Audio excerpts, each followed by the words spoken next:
Ricardo. Juan. Roboticus. Ken.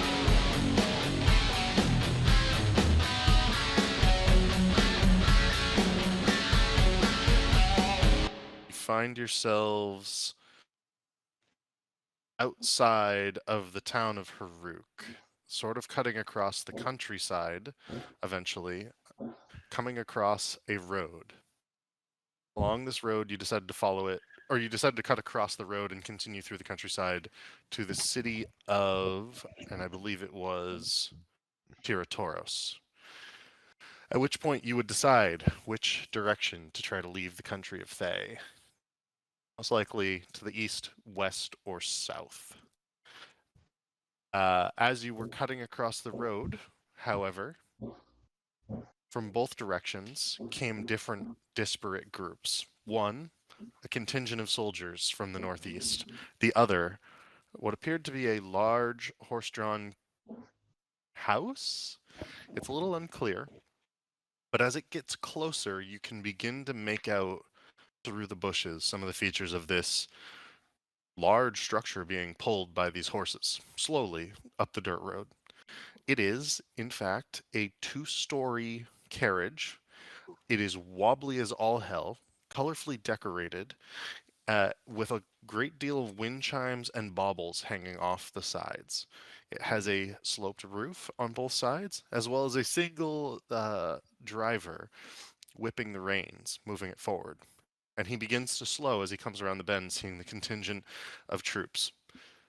It is a small corps. It would be 6 Thayan knights, 6 skeletons, and 2 members of the probity corps. One who appears to be clearly in charge from his dress and his demeanor. As the carriage comes to a slow, you can see the man driving the carriage, who also appears to be garishly dressed, many different colors, knock on the wood behind him. And as this happens, you can see that the corps stops where they are now. A lot of you huddled behind some bushes, believing you're hidden, but unsure of how well you are stealthed at this point. All right. Is there anything anyone would like to do before we continue forward? Go over, touch upon. Oh, just got owlbear work, and that's a lot of guys. Oh, Hey, no touchy. Like, what sorry, just I'm learning fucking controller. Bullshit. Controller. I respect Yeah. that you put it on your TV. Yeah. so do we see the army guys? You do. You can see them down. You can mostly see like their heads and their shoulders. It's about a 4.5 foot drop from the area that you are on down to where they are in that location. Ken likes this. You believe that you are hidden where you currently are.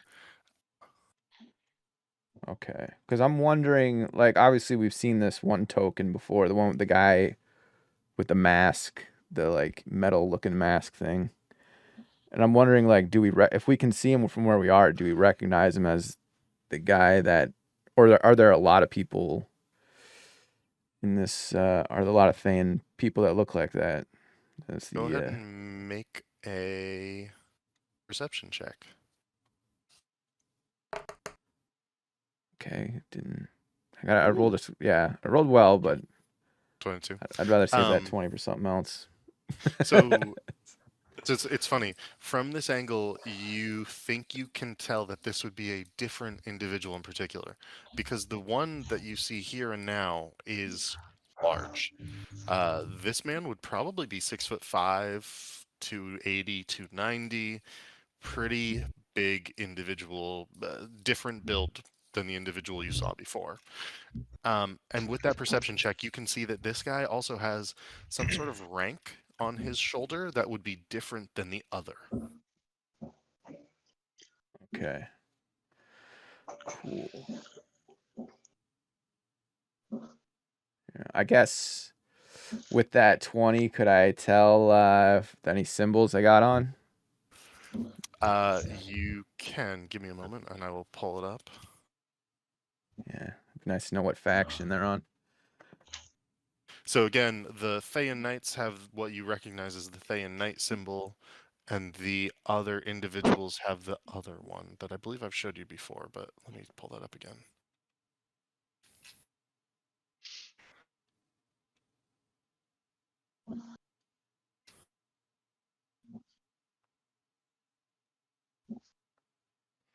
Military might. Yeah. So it would be, and actually, let me just, I might even have it in Discord really quickly.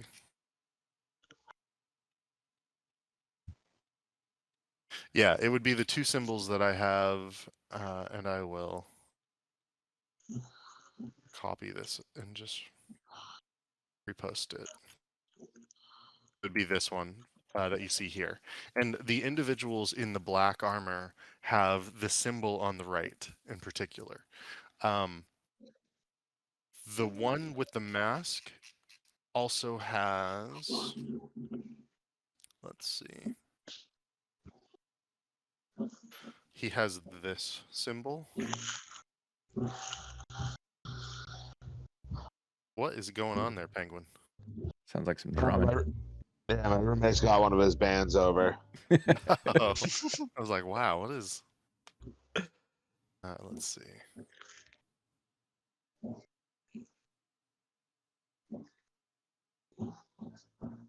And as like a refresher, do we know that the one on the left, that is Mirloaz, that's his name. That's like Mirloaz's thing, right? Crest. Yeah. Not necessarily. From Okay. what you remember, Yeah. those were two different crests. So you know at least 4 different crests at Right. this point. I just remember when we last saw him, he was doing some kind of ritual at that castle that involved the lighting of a bunch of things. I remember seeing that. We saw like a giant beam of energy coming from where he was doing the ritual. Yeah. Things seemed not well. We got out of there just in the nick of time.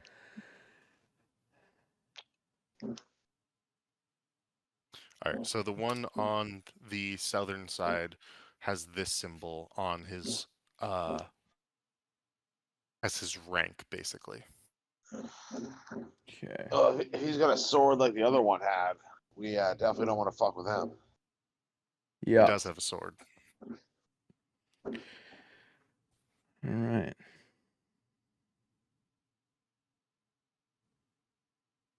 This So, is all yeah. happening at a glance. Yeah. And we think we're hidden. So we'll see who makes the first move here. We're obviously hidden behind in this bush. Okay.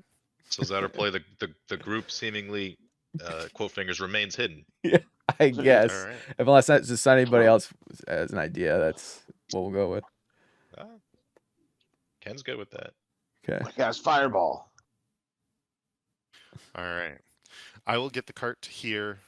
The contingent of soldiers will move to about here. And as they continue to move forward, you hear a voice. Not the individual that I gave you the symbol for, the other one. The one with less armor, a bit more. I don't know. There's an air to this individual, and he steps forward. And he calls out, "Your papers, please. And anyone else in the carriage, please come on out." And the individual with the reins immediately says, of course, I knocked to let them know that they should come out. They should be down shortly." And he begins to climb down the carriage himself and approaches, pulling papers from a breast pocket on the inside of a red vest. And he steps forward, handing the papers forward, hands clasped behind his back. One after another, 4 other people climb out of the caravan. And as they do so, they also begin presenting papers to the individual at the front. They are smiling, not necessarily. I don't know. It's hard to tell necessarily what's going on. And as this individual begins to take their papers, he gives a wave to the Thayan knights and skeletons behind him, saying, "Fan out. Check out that cave over there. I feel like this is potentially the area that we might be ambushed at, but Ken elbows Juan. it's good to be safe." And skeletons move forward and actually begin to flank the area, whereas the knights themselves begin to fan out and explore the area. Hmm. Ken like tugs on Juan's, like if you have like a cloak or something, and then like thumbs Yeah. over his shoulder, like towards the hill behind us, like saying he wants to go that way. I like grab everyone and snap my fingers, and an interdimensional space opens above my head, and a rope falls down. Ooh. Quick, everyone up! Ken's like, oh fuck. Yeah, okay. We doing the rope trick? I'm doing the rope Ken- trick. All Ken right. jumps and then Yeah. grabs the rope, starts climbing. All right, let's see. If you guys can do so stealthily, go ahead and make stealth checks for it. And I'm just going to make perception rolls. Of course we roll well here, right? I hope Nope. so for your sake. Well, it's gonna be a group roll, so. Oh, robotic kiss. Boom! Stealthy robot. Ricardo, this is. Oh my goodness. Oh shit! You're lucky, Juan.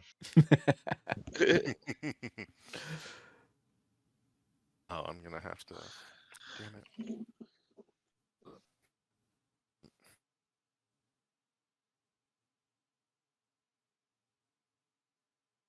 A You're right though. You 10. called that. You called that on, Alright. rolling your 20 and then this. Yeah. All right, give me 2 seconds.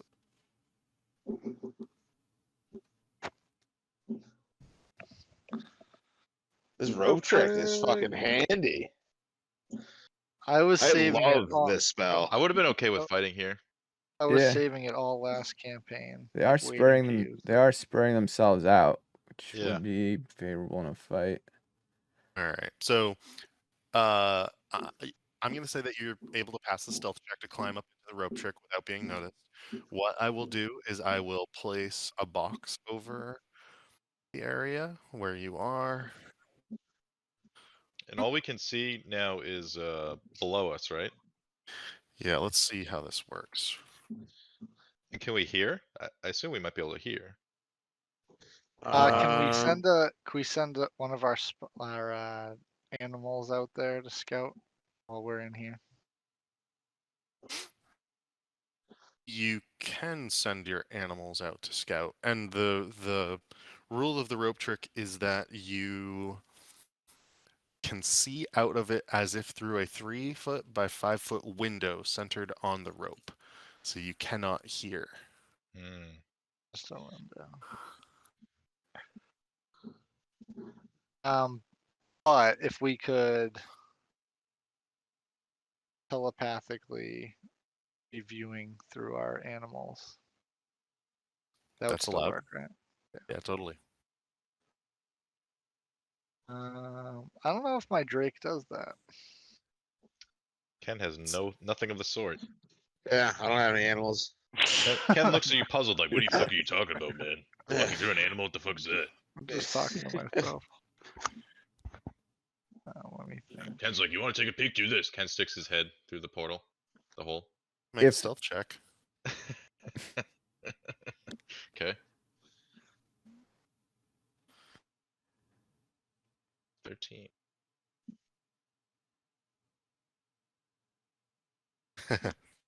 I rolled a 3. So Oh, that's lucky. Does Ken see anything noteworthy?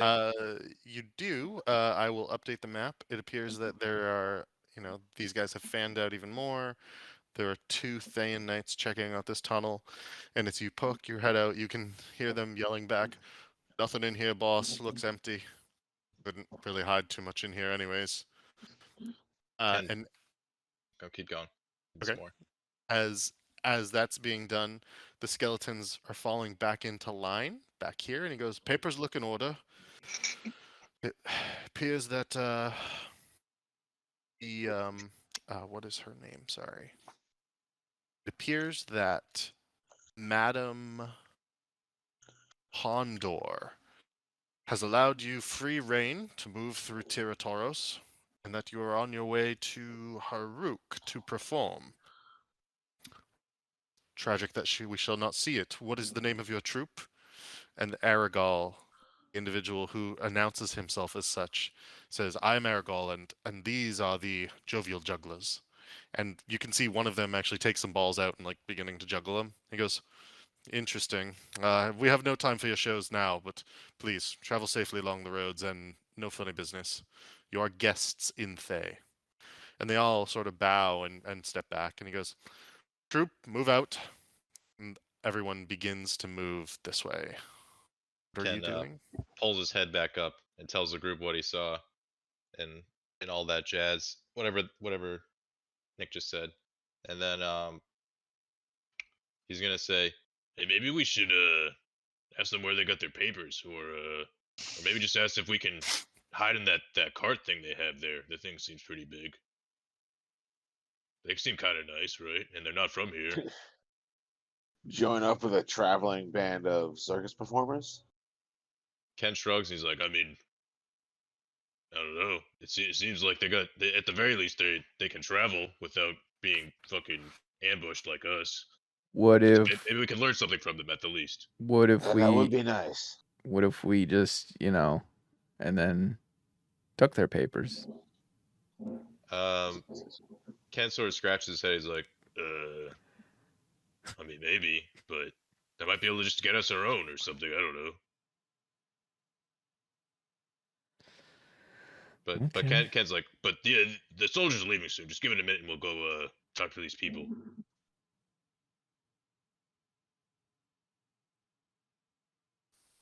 Okay. So do you guys, how long do you give it in particular? Maybe we have whoever is the stealthiest like pop their head out every like minute or so. Ken nods. He's So, like, he looks at see the dragon. like He's wait like, till he the seems pretty good on his feet. soldiers are gone.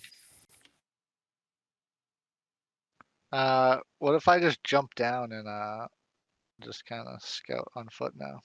Watch them leave. Just a point of order on that. What happens if you leave the rope trick? Because it is your rope trick. I think it still stays there. I assume they would just stay for whatever the duration is. Yeah, it just lasts for an hour. All right. Then, Ricardo, you would like to pop out? I think so, yeah. I'd like Alright. peek around, make sure it was safe, and then I would jump out and All right. Make a, stealthily, do my yeah, make a thing. perception check to pop your head out, see what you see. Okay, let's go with that to start. 19 on the perception. Excellent. You can see that the troops are moving back behind the carriage. So I've just moved them for you, and the carriage is actually not really moving too far forward.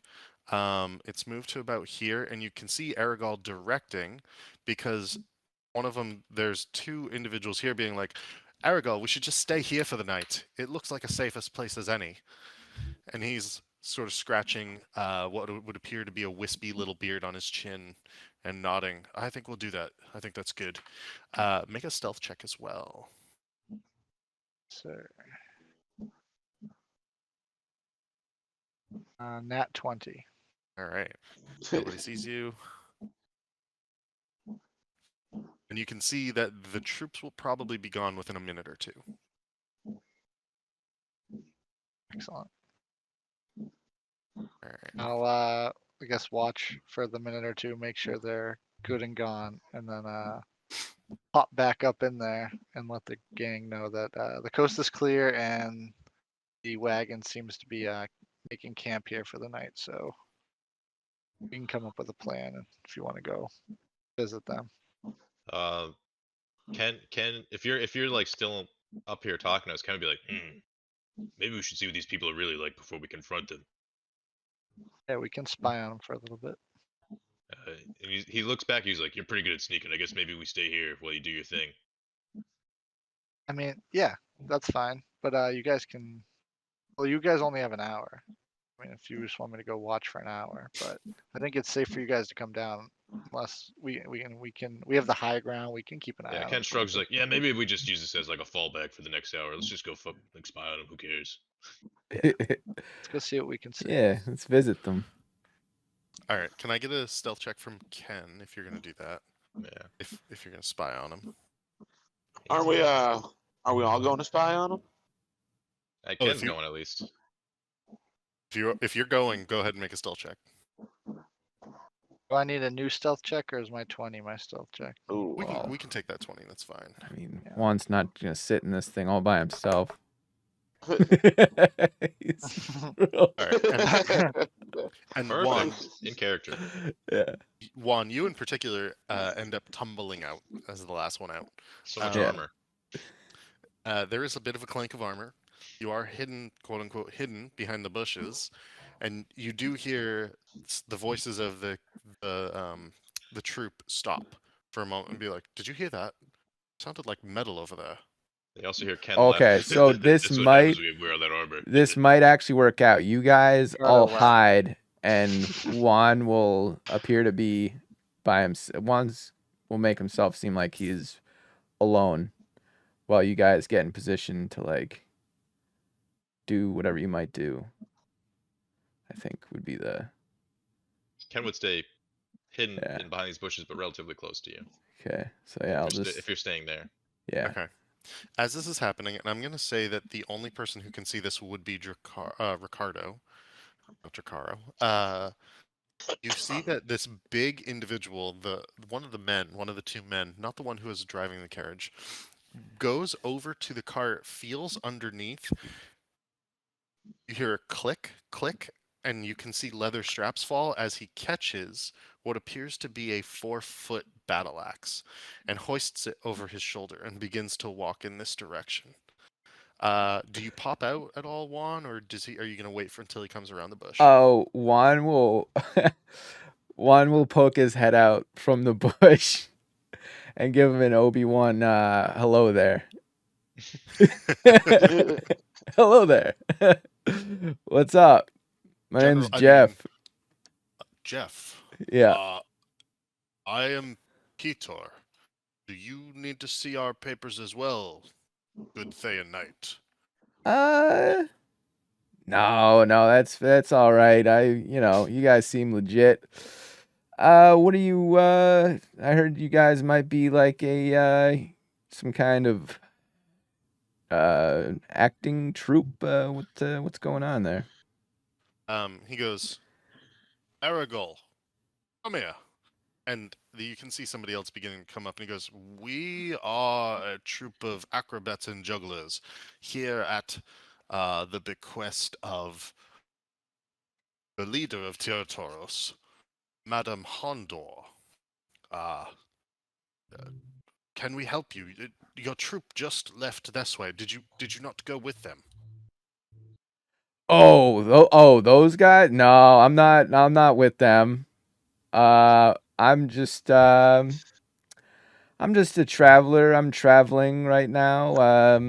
You know. Make a deception check. just a traveling knight, traveling, doing traveling stuff, just traveling around, you know. Yeah. Okay, so it's funny because on some level you are not lying. You are a traveler traveling around. Yeah. He is going to roll an insight check. Totally alone. He kind of looks at you oddly and goes, "Not necessarily my problem." And as he's saying this, you can see the other individual walking up from behind him, seeing you, and goes, "What have I missed, Peter? Who are you, good Thayan Knight? Can we assist you? Oh, Your troop just went this way." oh no, what's up? My name's Jeff. What I mean, I can't help notice your large friend here is he's got a giant battle axe. That seems a bit aggressive for a bunch of actors or jugglers or show people. What's up with that? What do you got next? Aragol steps forward and he goes, "Well, you can never be too safe in this sort of place if you catch my drift. There are monsters about sometimes. Simply look to defend ourselves. Yeah, is this your first time in the country that I'm totally from? This would be our first time within the country of Thay. Quite a grand place, many fine people. Yeah. Well, I hope you guys. I mean, other than this battle axe, you guys really don't seem too prepared for all these monsters and stuff. I hope you guys aren't traveling with too much coin in that there house carriage. And as you're saying this, he's going to begin to step forward, with a little bit of purpose, and he's going to. Let's see. And he is going to cast a spell. Oh, damn. All right, let's see. He is going to cast. Is it this that I want? No. Just using Juan as bait here. Yeah, we're all watching. Yeah. Well, I mean, once he casts a spell, it's game on for Ken. Yeah. Well, let's see what the spell is. I mean, if it's like if he's gonna lasso a truth Maybe me. it's a nice spell. Yeah. I think regardless at this point, Ricardo is gonna cast his Drake next to him. He is going to cast. Damn, where is it? This is suspenseful. As it should be. It's on purpose by design.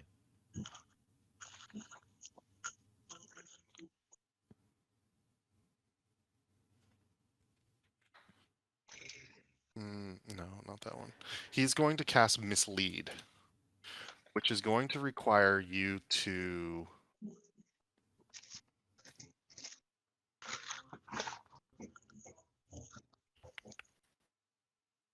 Same time. Distraction. No, that's not the one I wanted. Damn. Which one? Sorry. I'm just going to go with fear, I'm going to say. So I am going to need a wisdom saving throw from you. Come on. Ooh-wee. All One- right, that's one- actually yeah. pretty good. You are not afraid of him. You did overcome the DC, but he does attempt to cast it on you, and he goes, "Damn it! I don't think it worked.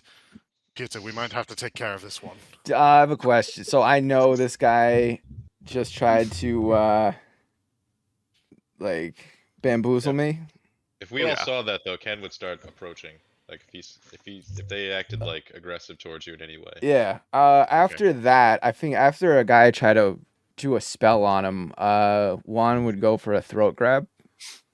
Okay, make a dexterity saving throw, and then everyone. Ken nudges the robot and says, "That's our cue."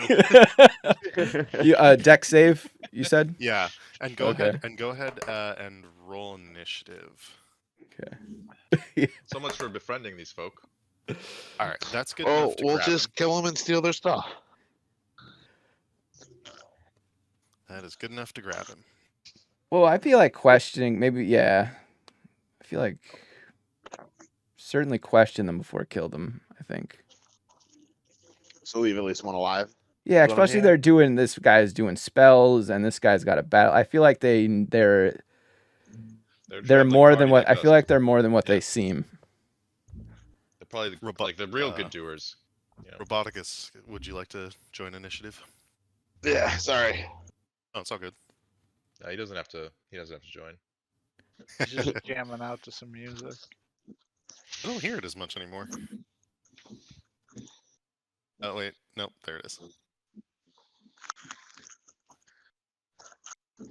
All right, let's check out the order. Oh shoot. Oh my goodness, Ricardo, you even rolled lower than me. Yeah, I did bad. We all rolled pretty low. No one got higher than a 10.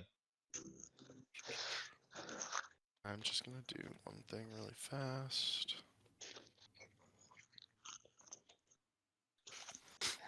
Oh, I thought I rolled the 7. I rolled the 10. Nice.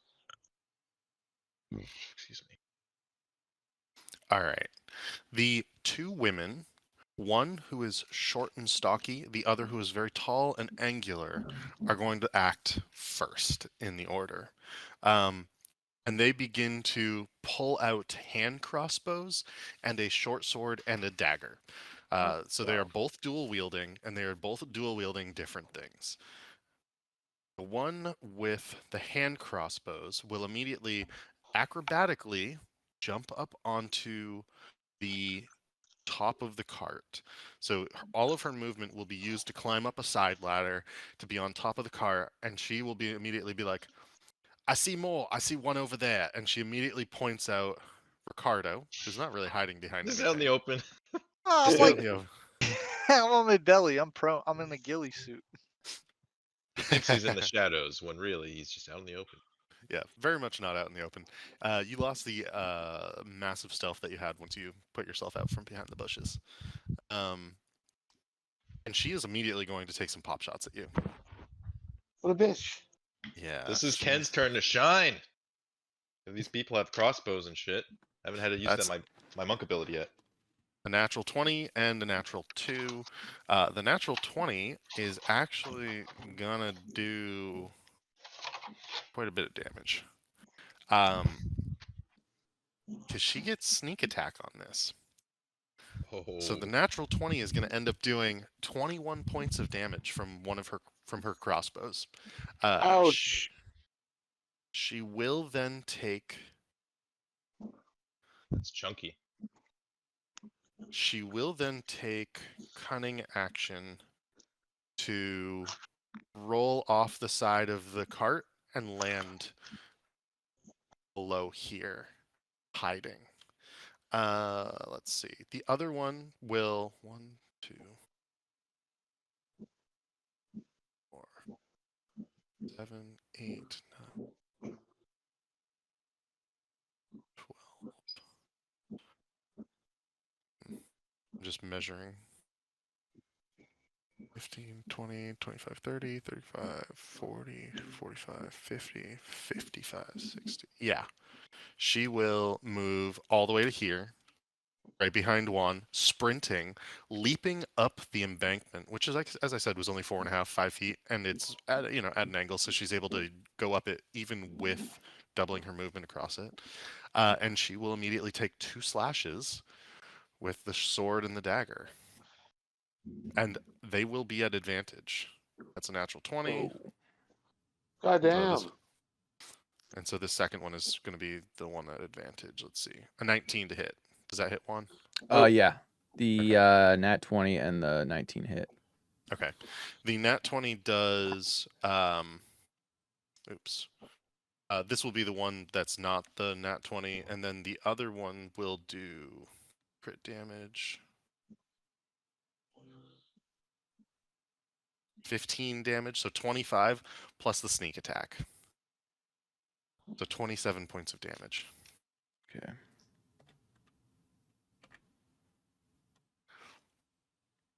The third woman, who was left behind by the other two, will step forward, pulling a flute from her, from like a side pouch, which she actually, it's like a telescoping flute. So she extends it and quickly holds it to her lips. As she does so, she will, let's see. I would say that everyone target one creature within 30 feet. I'm going to say Juan. You need to make a charisma saving throw. Charisma saving. Oof. Got a 4. Gotcha. And she will move Oh, there wait, to be able to see you. Did you say Uh, creature? Aren't creatures and like people different? Humanoids count as creatures, technically. Uh, So in this instance, no. You're not charmed or anything. Oh, you're taunted. That's what it is. And so you now have disadvantage on ability checks, attack rolls, and saving throws until her turn again. against like everybody. Anything and everything, Okay. which is pretty rough, actually.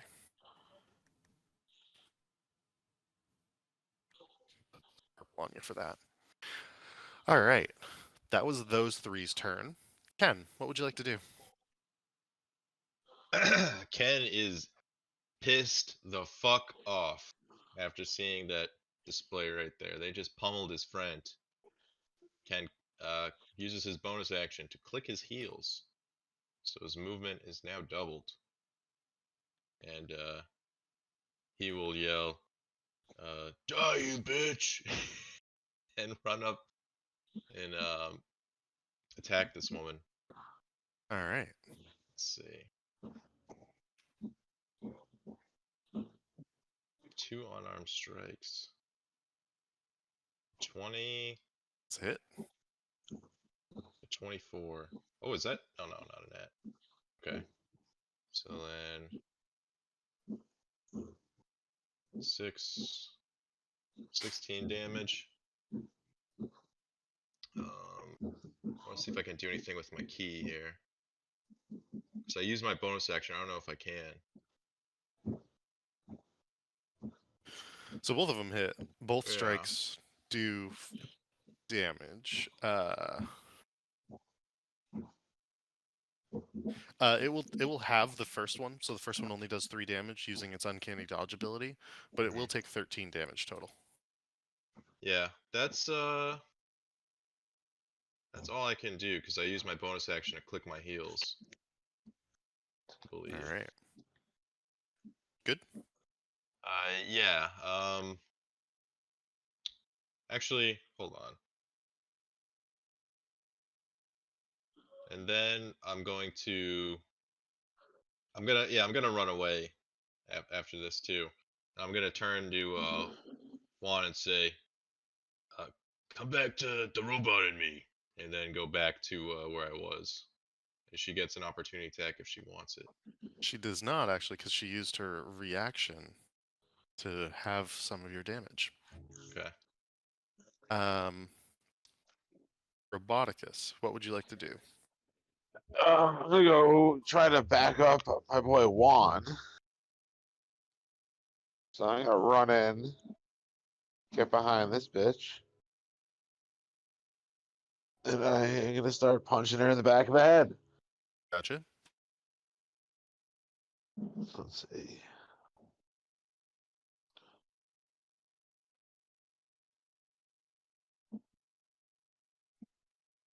It's a hit. Oh, nat 20. All right, and a crit.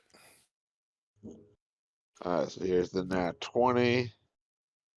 Big rolls tonight. Here's the regular hit. She cannot have either of them because she's used her reaction. Therefore, it does full damage. Taking 21 points from the Thunder Gauntlets. Oh, but I got one more punch for her. All right. Oh, that was so close to another nat 20. This last one misses now that she knows that you're there. You did sort of donkey punch her in the back of the head. Oh. Definitely hurts. Is there anything else you'd like to do with your turn? Movement, action, bonus action. Do you have anything else you can even do? I do not. I'm just gonna look her in the eyes, like give her that like finger action. Gotcha. Because now she has disadvantage on attacks against anyone except me. Gotcha. Just gonna toss that down as well. Juan, that brings it to you. You do have disadvantage on multiple things. It is your turn. Yeah. So would I have dropped this guy because I had him by the throat? Would I have let him go when I was getting hit? I feel like. I'm gonna say no. Typically, when you are able to grapple somebody, you don't drop them if you take damage. Unless Unless So you that- wanted does that mean to I have have to dropped him. Yeah, I probably would have wanted because I don't want to use an attack because I mean I was gonna like headbutt him, but if I feel like I gotta bust out the great sword. Gotcha. Oh, the big sword. Yeah. Grab a- How is this lady looking? She is not yet bloodied. Hmm. Fuck her up. Yeah, I'll so I'm got disadvantage on this attack. I'm attacking A. All right. Okay. So 13 at disadvantage. 13 is a miss. Ooh. All right, we'll try it again with our extra attack. It's a 22 hit. That Better. is a hit. And are you Alright. activating the sword? I would have done that as like my bonus action, right? That's a Go bonus ahead action. and roll a d6 then. Okay. Okay. So don't get a 1. Okay. So I All good for rolled a damage for the sword attack first and then the fire. Yes. Okay. And Roboticus is rolling random checks. Yeah, hey, ignore my random checks. Playing on my So- phone. 9 for the regular and then 2d6 for the fire. So I will say this: the 9 regular damage ends up making her bloody, Okay. and the fire damage is additional on top. And she goes, "Oh, hot, hot, hot!" Yeah. Let's where is that thing? Yes, we're gonna add a superiority die on top of that. All right. So another D8. It's a distracting strike. I like this. So another 2 damage. So that's both my attacks. Question is, do I action surge and try to take her out? She has to roll something against your distraction, Yeah. right? Yeah. What was the? Is there it's been a while. Actions, maneuver, distracting strike.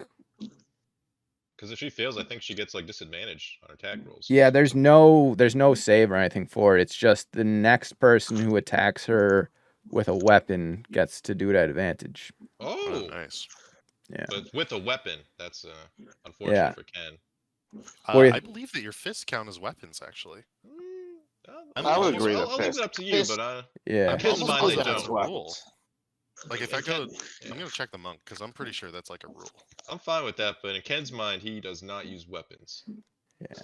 So Ken's gone, Robotics is gone. I feel like one's gonna want to take another 2 more attacks on, although I have him at a disadvantage, which is not ideal. Yeah, that'll go away after this round of turns is over. Yeah, I think That I'll save my elimination action surge until I'm not attacking at Yeah. disadvantage. Probably smart. And then Ken wanted me to go towards him, but I'm kind of sandwiched here. That's So. like RP stuff. Oh, okay. I'll Ken's trying to get make it look not as bad for him to run Yeah. away. I'll end my turn in the middle of the shit here. Like a real man.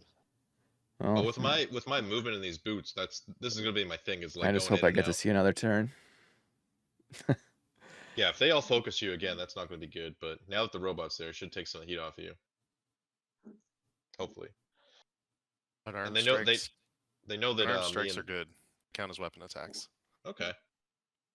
Awesome.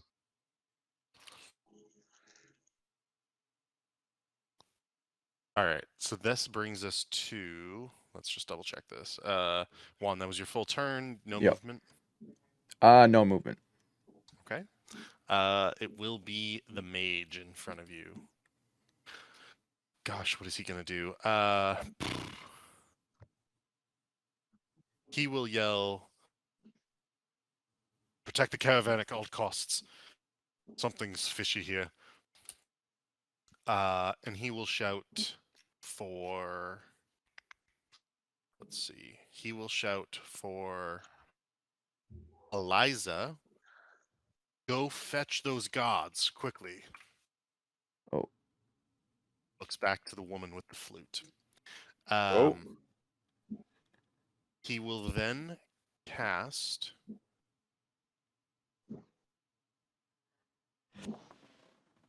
He will then cast Mage Armor on himself, making his AC at least 3 higher.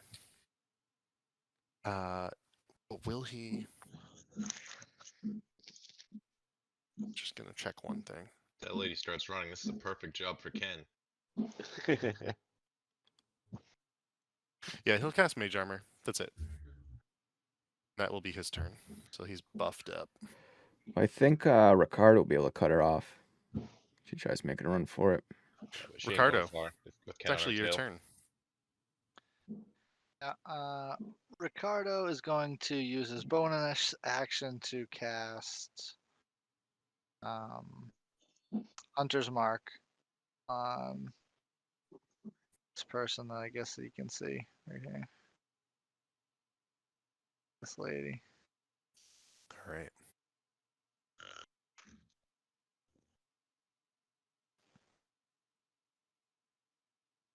And I guess take a couple shots. We're gonna attack.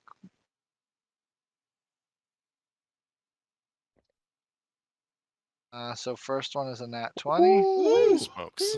Oh Look at shit! the name of that bow too. Yeah. Everything's cool. Uh,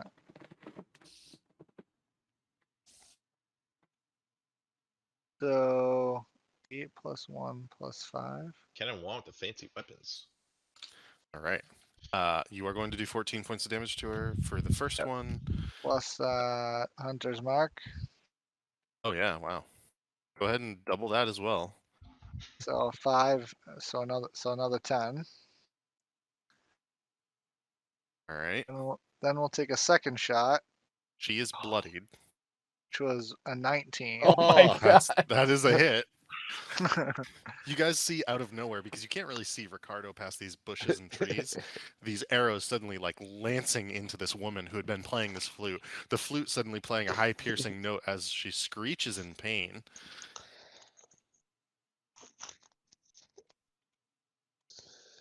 For 10 more damage. Yeah, she is not doing well. And then I'm just gonna have my Drake stand in the roadway. All right. I'm going to toss Oh, it down for Yeah, I you. medicine don't have a- Mike. Gotcha. It was. I will say it was with you, so wherever you want it. Yeah, it was just next to me chilling, but I'm gonna have him just like stand in the middle of the road, kind of keeping All right. it down. Fair. Yeah, good. All right. That brings us to Peter. And Peter will yell, "Eliza, get down, get back!" Because he sees her taking 2 arrows that seem to hit with a concussive force. Yeah, Uh, Ricardo's you- also gonna lay prone up on the ridge there. Oh, gotcha. Nice. Gotta take a little bit of cover, I guess, from last time. Is for prone. Peter will yell, "By the wings of the Raven Queen, you're going to die here!" And he will move to this point beyond Juan. He is Oh, going Juan. to take some attacks.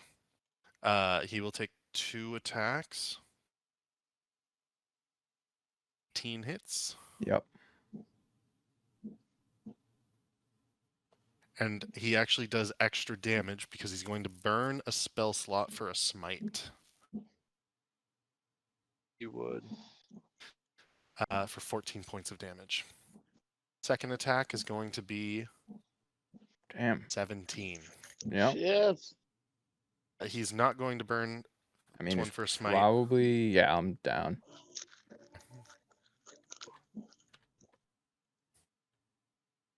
He yells, "For the family!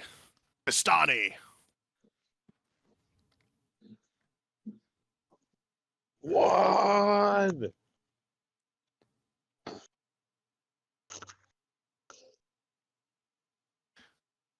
As he does this, it ends his turn. And that brings us back to the thief in front of you. She is immediately going to turn and attempt to take some attacks on Roboticus after moving around him. Oops, ignore this. This is the wrong person. Sorry. Good. This is the right thing. 23 to hit. Oh, that'll hit. And with the other short sword she has, a 21 to hit. Oh, that'll hit. All right. This first one's going to be 6 points of damage. The second one is going to be 2 points of damage. No sneak attack on this one. So a total of 12 points of damage.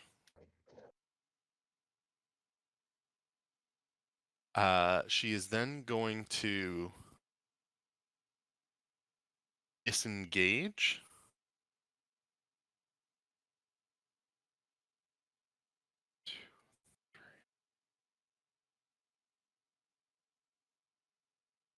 And move to here in an attempt to begin to get towards Ricardo.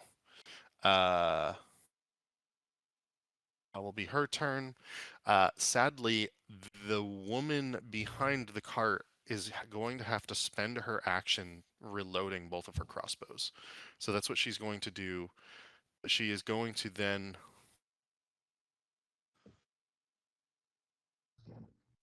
sprint, slide, and crawl underneath behind this tree, bushy tree, to this vantage point.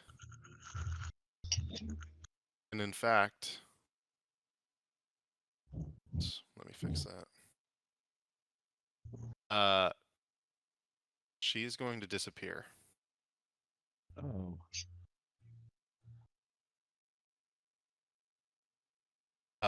Eliza the Bard is going to swiftly make her way back behind 1, 2, 3, 4, 5, 6 behind the cart. You can sort of make out her feet, but I don't know, it would be a really difficult shot to make if you would like to try. And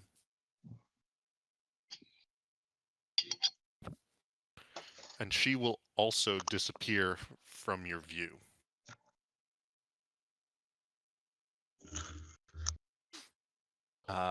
Ken, what would you like to do?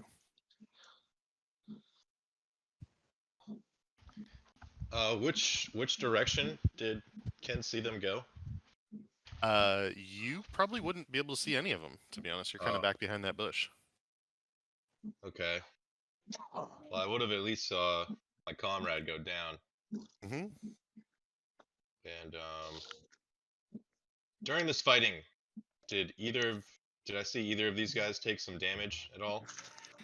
You have not seen Peter or Aragal take any damage.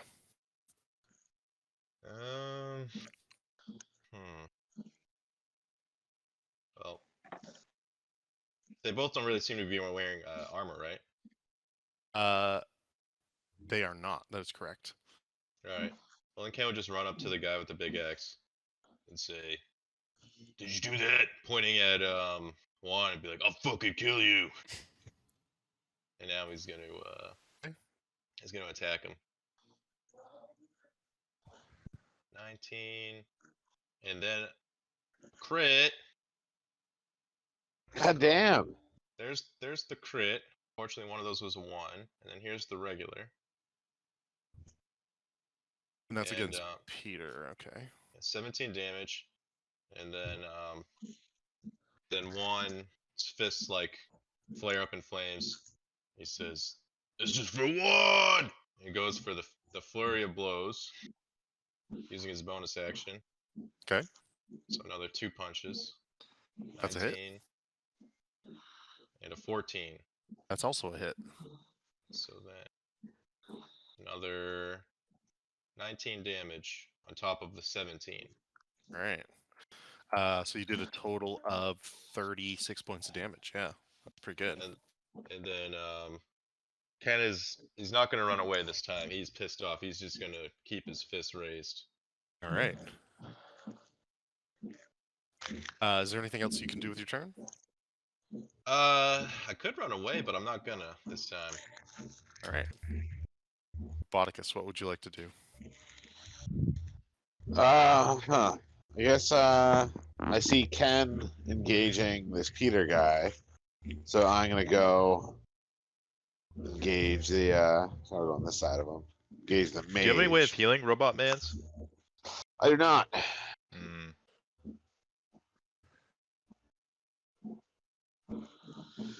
But I do have punching. So I'm gonna punch this mage in the face. Okay. So I'm guessing. Ooh, what about that last one?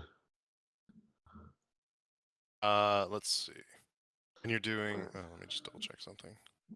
The last one does not hit, just barely.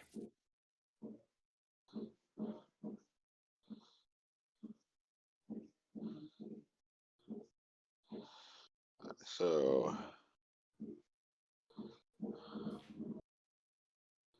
8 points of damage twice. All right. That is something we can deal with.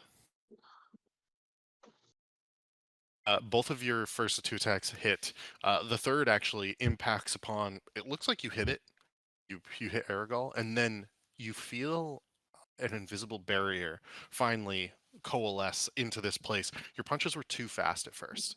This third one's a little slower, and his magic is able to repulse your attack from his mage armor. Is that all you can do, or is there anything else? no, that's it. All right. Leaving the stragglers up to Ricardo. Juan. Please make a death saving throw.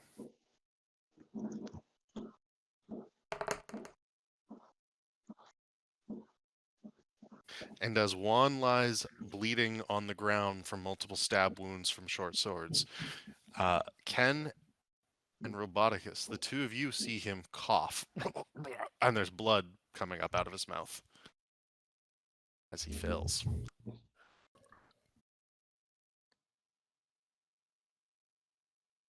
All right. It's going to be Aragol's turn. He yells, "We need to finish this. This is not good. We're going to draw those gods back on us at any moment." And he is going to... He's going to cast Shatter, and he's going to cast it on top of himself, effectively, right next to Juan. Right here. Actually, does he want to do that, or does he want to... Yeah, no, fuck it. He's going to cast Fireball. Alright, can I get dexterity saving throws from Ken and Roboticus, please? Wait, he's casting Fireball? Yes. Oh no, Unless you can do something. I cannot. Do something. Oh, exit maybe save 16. That is a save against him. Yes. And Ken, how about you? I rolled a nat 1, so I got an 8. Oh no. That is But a fail. I'm resistant to fire damage, so I half whatever I get anyway. Now, there is a bigger deal here. And it's that Juan has 1 failure already. And a fireball is going to cause 2 failures against Juan. Oh wait, no, is he dead? Yes. Oh no. Why?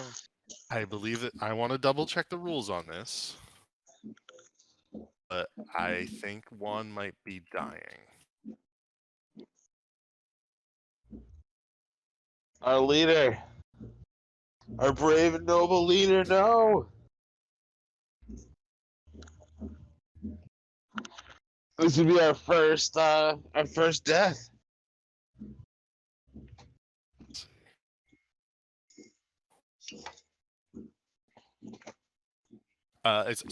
It's only 1.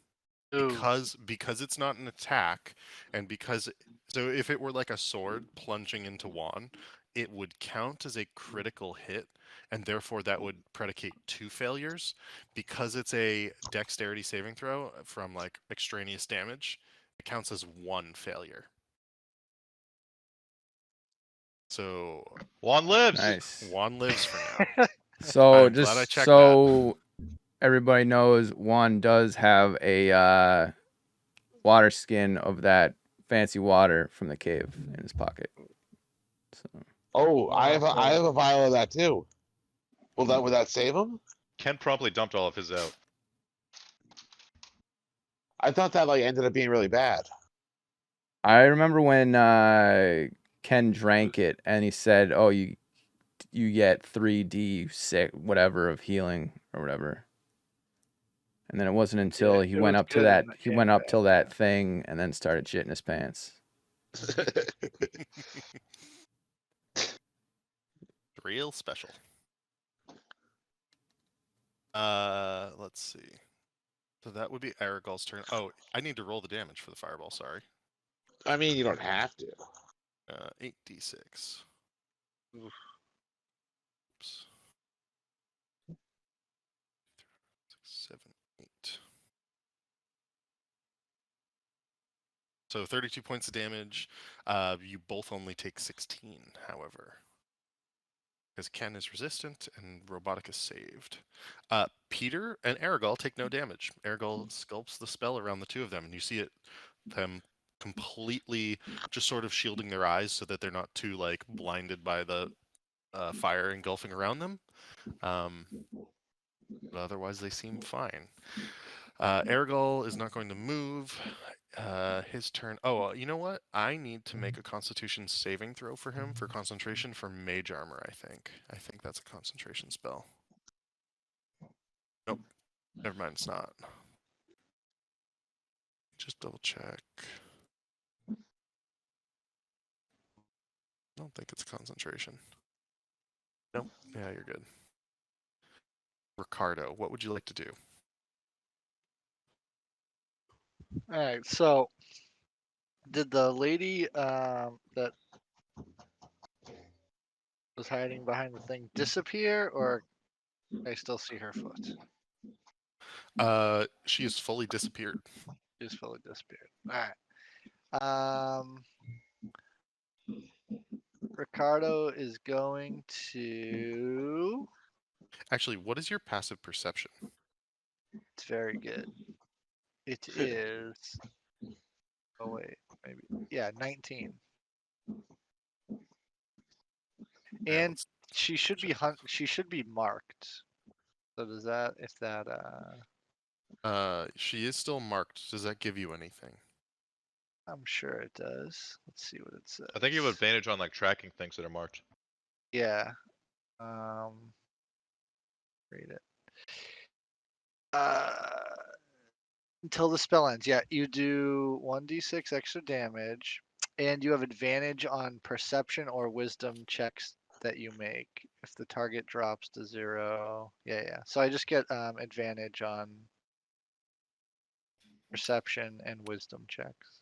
Gotcha. Perception and survival. Gotcha. Okay. You still cannot see her, however, Okay. at this current time. And I'm going to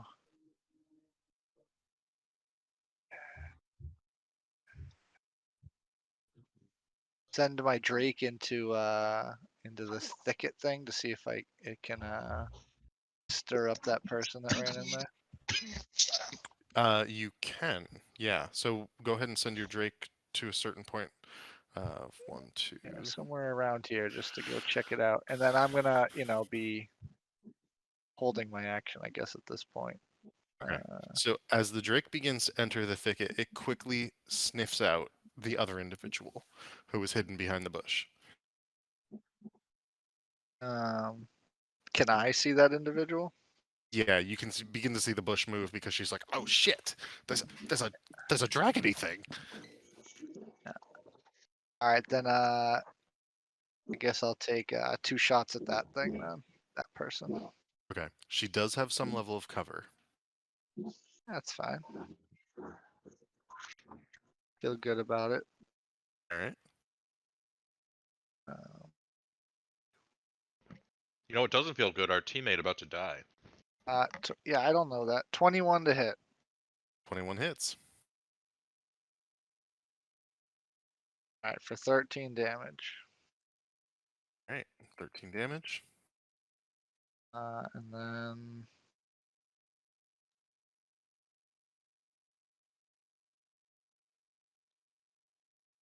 I'll take a second shot.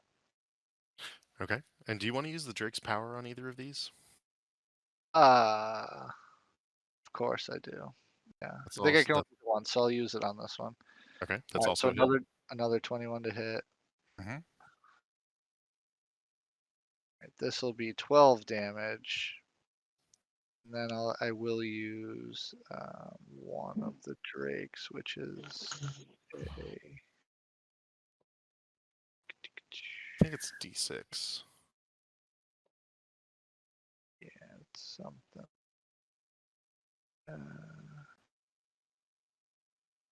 Heck. Because I know it has a tracker. Why can't right here. Infused strikes. Here it is. Yeah, D6. So we'll do a D6 lightning damage to her. All right. So 5. Excellent. So that ended up combining for a total of 24 points of damage. She was able to use her evasion, her uncanny dodge, excuse me, on the very first of them. So that was halved. Otherwise, she took full damage from everything else, and she has no reaction for her turn. All right. Then I'm gonna kind of lie back down prone on top of the ridge and keeping an eye out. Okay, I will say, as you stood up, you could see the following via your line of sight towards your friends. And that is that you saw Juan lying on the ground, coughing up blood, an explosion of fire centering around Aragol. Ken, Roboticus, and Peter sort of engaged in some sort of deadly combat. And then you lied back down. On. And then you lie back down. I mean, if you don't want to lie back down, you don't have to. Like, You see your crew fighting for their lives. Yeah. All right. So because I'm kind of far away. All right. Try to make my way back. 30 feet would get me there. All right. Yeah, I'll use my movement to try to head back. So I think I'm gonna go here and use these rocks as cover. All right. You do have cover behind those rocks. All right. That is going to bring us to Peter. Peter Kyotar is going to take 2 attacks against Ken. The first of which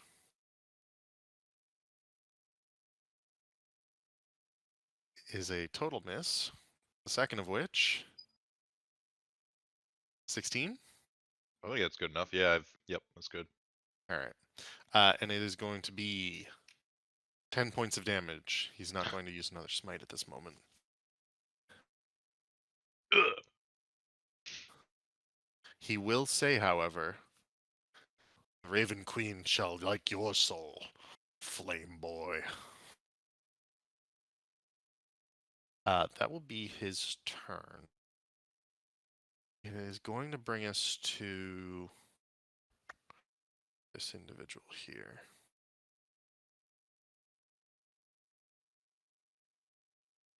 She is going to sprint and jump up on top of the rock overlooking you, Roboticus, or Ricardo.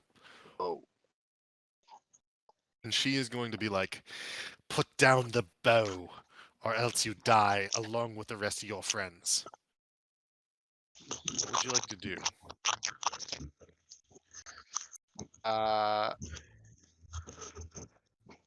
Say no deal. Okay. And she will attack. Hold The my first bow one- even higher. The first one's an 8, therefore it's a miss. The second one's an 18. That'll hit. All right. She does not get sneak attack on this. It will do 10 points of damage, however. Okay.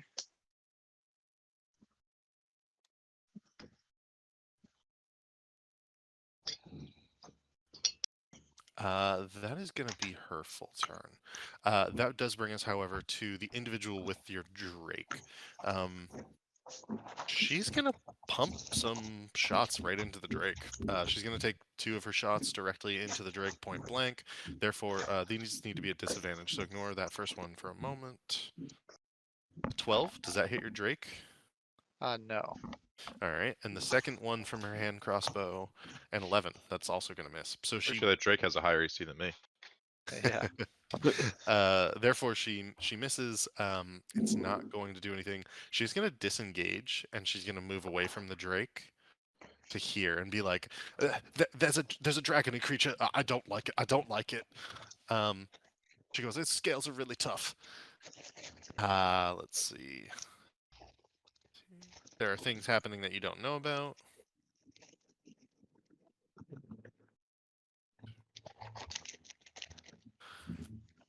To there.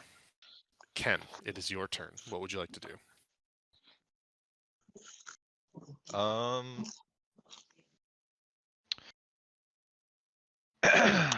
Ken. So hypothetically, if I were to grab Juan and try to move him, what kind of check would that be? If you wanted to grab Juan and move him, Like just sort of grab his ankle and run, like dragging him. it would be a strength check, Okay. and your movement might be different depending on the level of strength check you make. Well, I have a fuck ton of movement, and Right. if I use But it my might- bonus if you- action, I can double it. And yeah, my point here is more along the lines of like if your strength check is like below like a 10, it might be like your movement is halved. If it's Okay. a 15, it's only like you might lose like 20 feet or something, so on and so forth. Well, yeah. Ken wants to. He's gonna try to do it anyway because he's getting torn up by just like one attack from this guy, and he feels weak already. Okay. He's gonna try to run in, grab Juan's leg, and then run this way. So I guess I'll make my what kind of strength? Just a straight strength. Yes, just a straight strength. 11. And I'm gonna use my bonus action. Okay, hold on. I spent a key point. I spent 2 key points already, I think. Yeah. Or I only used 1 flurry blow, so I've only spent 1 key point, I think. Right? I think that's right. Okay, yeah. I'm gonna spend another though. And that is for Step of the Wind. And I use my bonus action to dash. So I'll get my movement's doubled. My movement's already doubled, so I go from 80 movement to 160. All right. Let's And see. I'm gonna try to carry or just drag Juan as far away as I can, like in this direction. Okay, I'm just gonna say that you can have 100 feet of movement if you would like. You didn't disengage, right? Nope. But the boots give them disadvantage on opportunity attacks against me. Gotcha. So I will roll this at disadvantage. This is from Peter. It's an 18. That's gonna hit. And it's going to do 12 points of damage. Oh, Ken's dead. Or down as well, Ken. I tried one. Yeah.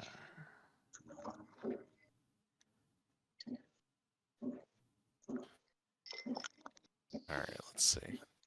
Roboticus, what would you like to do? As you see I Ken see. going down. I'm gonna see Ken go down right next to Juan. Their heads like kind of like right next to each other. Be like, oh shit. And just say fuck it and run up and kneel down and empty a vial of that weird crazy healing water into each of their mouths. Can I do both of them if they're like right next to each other? If I use like action and bonus action? Typically, no. What I will say is if you want to burn an inspiration to do this, you can do so. Yeah. So you do not have an inspiration die. And if you would like to do this on both of them, they can both roll a 3d8.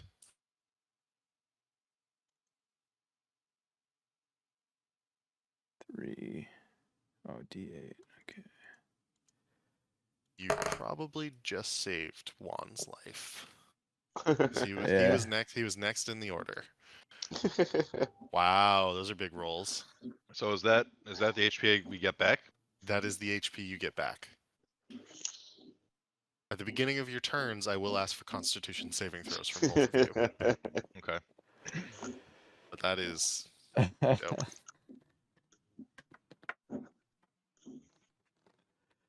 A lot of juice.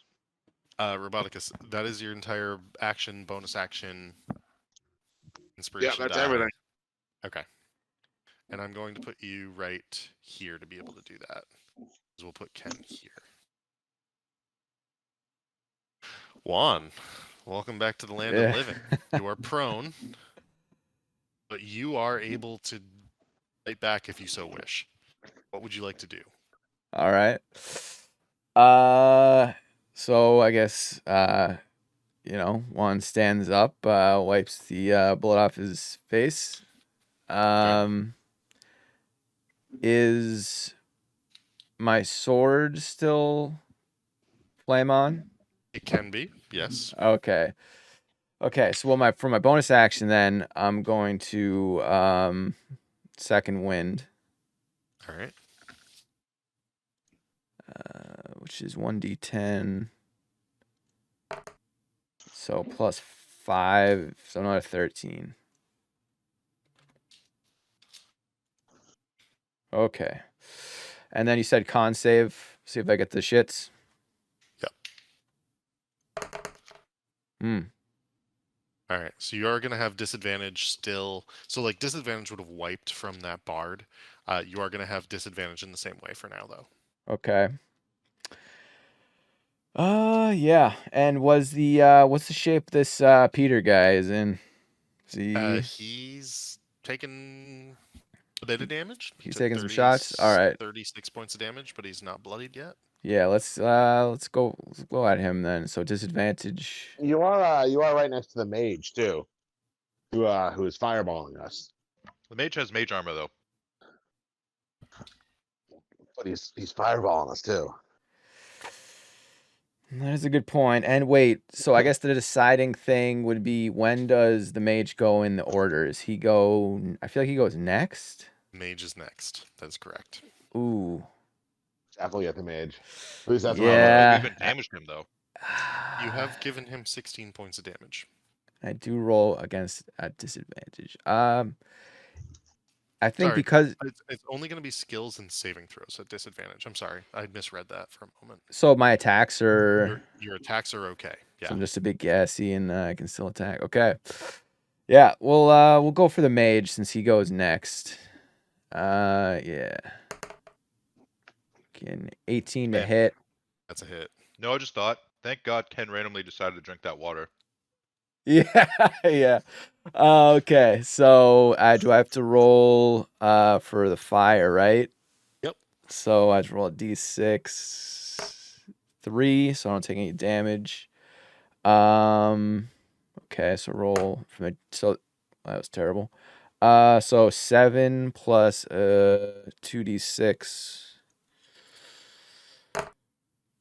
So 5. So that's 12. I gotta keep track of how much damage I'm doing here. Okay. 12 points Okay, of so damage. 12 so far. That's just one attack. Let's I'm gonna put I'm gonna roll a superiority die on top of that. All So right. another d8. Another 5. 5 points damage. So And far are 17. you using something in particular? Oh, that was distracting. Yeah, the distracting one. So any next person to attack him with a weapon gets to do an advantage. Gotcha. So that was one attack. Okay, so the extra attack. So 23 to hit. And then let's see if I burn myself. I do not.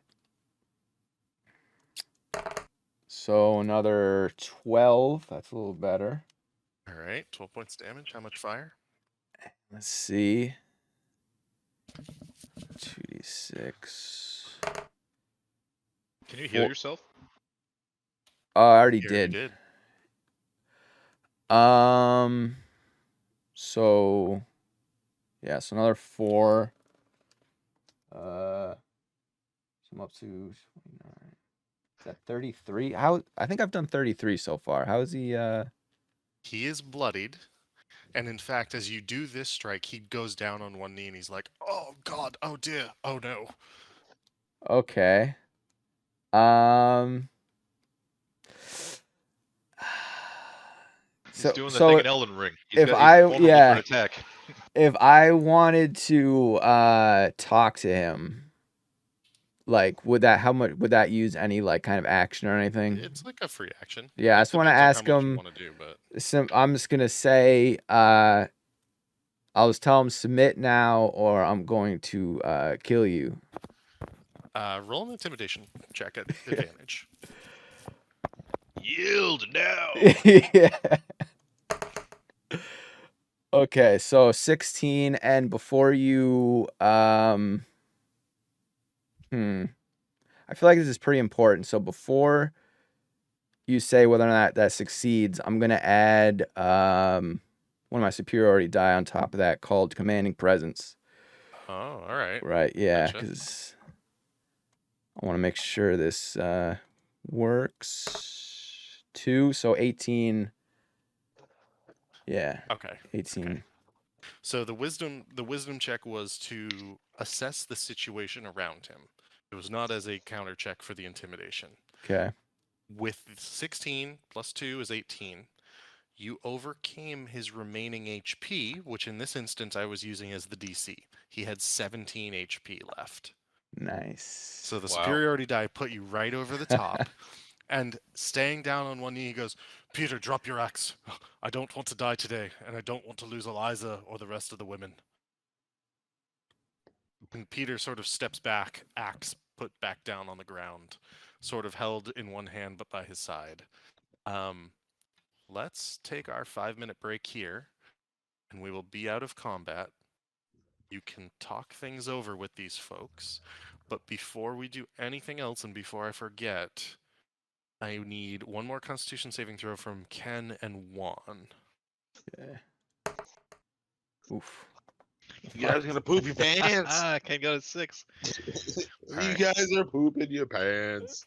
Both of you are going to take 1d12 damage. This is for Ken, and this is for Juan. Oof. 8 points and 7 points. It burned your insides a bit, but you're okay at this point. We will pick it back up here in 5 minutes. So, you have successfully called for a truce between the two parties. I did Aragal. not agree to this. Oh, okay. It's fine. Ricardo just keeps Ricardo. shooting people. You see Aragal saying to his people, "Please put your weapons down. No more fighting." Hands up in the air, down on one knee, looking heavily bloodied and hurt. His brother Peter behind your troop, putting his axe to the side. What are you Like, doing? what do you Ricardo? mean to the side? Like, he's got it in one hand and it's like resting on the ground. The axe head is on the ground, sort of like leaned out to the side. Ken looks at him and then like holds his fist up to his boy on one knee and said, You heard him. Put it down, fuck boy. Peter will slowly drop it down to the ground, put his arms out to the side. Ken Holding like them kicks up. it aside like fucking 5 feet. All right. He doesn't want this guy anywhere near his fucking weapon after what he did to him. All right. Uh, Decide. Ricardo, are you doing something in particular? I guess no. I'm okay with it. I was joking, but I want to make sure the person that was standing over me has fully retreated, and then also Ken looks stand around. stand He's up like, onto the "Was there rock one and more look of you?" over Tell him to come out. over at the cart. I remember that there's another person. I want to make sure there's no shenanigans over there. All right. You Speak see for out that of person. thin air, this person appear. She had cast invisibility on herself. Ricardo, the individual who was standing over you on the rock, she held the swords sort of up, slowly sheathed them, hopped back down off the rock, hands out to her side in the same palms forward motion as Peter and Aragal at this point. And everybody is slowly moving without weapons And Aragol is saying, "May I move towards my people?" Yeah. Does he have like an obvious like magic focus that he was using during the fight? He did. It was a crystal ball. I'll hold on to this just for now, He just to doesn't let it prevent go. any shenanigans. Gotcha. He doesn't let it go for a moment, but gives it up slightly unwillingly and steps back towards his people. Why don't we get this conversation off the side of the road and over to this cave over here where we can all have a chat? Yep. Ken points to the cave. Yeah, do what he says. All of you in the cave. And Peter and Aragol go, "You heard the man. It wasn't large enough for anyone beforehand, but as you wish." And they all slowly begin walking towards the cave. As they're like walking by, Ken points to the wagon. He's like, "What's in that?" And they go, "Not much of value." Kinda Ricardo like- gonna I'm say- gonna, just I'm kinda gonna like call their grimaces. bluff, and I'm gonna go investigate the wagon. No. Sorry. So one at a time, what's happening with these guys in the cave? Well, we're gonna talk, and you know, Juan's first gonna say, he's look. I'm sure this is all just a big misunderstanding. Okay. So you guys can clearly handle yourselves in a fight. All right. You looked. You appeared to be some kind of would you call yourselves jugglers? You're like a juggling act, but clearly you're more than just a juggling act. Okay. One golf claps for their maneuvers. So I gotta ask, you know, what's the deal? Yeah. And Aragol is the one to step forward, and he's sort of speaking for the group. And he says, "You don't understand. What we do is of the utmost importance, but you really can't speak deeply of it. Please, leave us with our belongings and let us move along. In fact, we will help you if you let us just move along in peace. You can come with us in the wagon. We will shield you in Haruk, for example. Hell, we can teach you to juggle, and you can be part of the troop, at least for now. You're clearly not Thayans. Either you don't belong in this country, or you somehow found yourselves here. We can help each other." Hmm. What do you think, Ken? Do we insight check this guy? Ken shrugs. He's like, go for it. Yeah, let's. I feel like we should do it. You never know. Okay. He's okay. So I got a 9. Okay, Ken's not gonna trust him anyway. So So far as you can tell, he's actually being truthful about this. He's like offering to like help you along in your travels. At the same time, there is this nagging sensation. He didn't answer your questions. He didn't tell you what they were about. He just said that whatever they're doing is important. Yeah, Didn't I have let a it delve question deeper. about what was going on during that fight. So it seemed like at first they wanted the guards to come, and then they didn't want the guards to come. Is that did we like hear that correctly? Yes, that is correct. Yeah, There's definitely something sketchy in the wagon. yeah. I'd ask him about that. Like, why? I'm investigating the wagon while you guys are Look, in the cave, keeping them busy. so I think that's a very good offer of us, you helping us, because you know what? Plot twist. Okay, you were right. We're not Thane. We are. We were taken here against our will, and we want to get the hell out of this country because it's full of crazy people. And we just want to go home. So, like, I feel like honesty is the best policy here. So, we tell us some about us, you tell us some about you, and so like. I got the impression during that fight there, that little scrap we just had, that you didn't want the guards to come. Are you? I mean, you gotta give me something here. Aragol. That's fair. Yeah. See, my thought was initially that they would come and take you away, and then my worry turned to that they would take us all away, and we just can't risk that. Okay. Well, you know, uh, what I feel like we can help each other out because you know the way you guys handle yourselves there, we could use you guys to help us get across the country here and get the hell out. So And it's, the same to you. You see, and he looks at his. You can tell now that they're brothers. Actually, Peter is much taller. Talking like 6'3", 6'4". He's like a big dude. Ergal is leaner, and yet there is kinship between them. Um, they look at each other, and Peter goes, "Might be the Raven Queen's will, brother. I say we do it." And Ergal sort of nods. Look, we have a passenger with us in the caravan. You would have never found her, frankly. She is of the utmost importance, and she is being hunted. Not by anyone here in Thay, not by anyone here in Toril, frankly. We aren't really from this place. But, Ken laughs. He's like, "You think we are?" oh, well, you're from Toril here, this continent, right? Ken shrugs. He's like, "I don't know." Well, fair enough. I guess maybe the rest of you are. But, and he goes, look, if you would assist to travel with us, or if you would deign to travel with us and assist us, um, if we are attacked by non-Thayans, you would have our gratitude, and you would help us a great deal, frankly. You said you wish to get out of this country. We have the ability to come and go as we please at this point. We are currently on a tour of several towns and cities on our way through to the east. If you would like to come with us through Tiratoros and then onward to the east, you're more than welcome. Ken's like, "How do we know Hmm. you're not lying?" He's gonna like insight check him.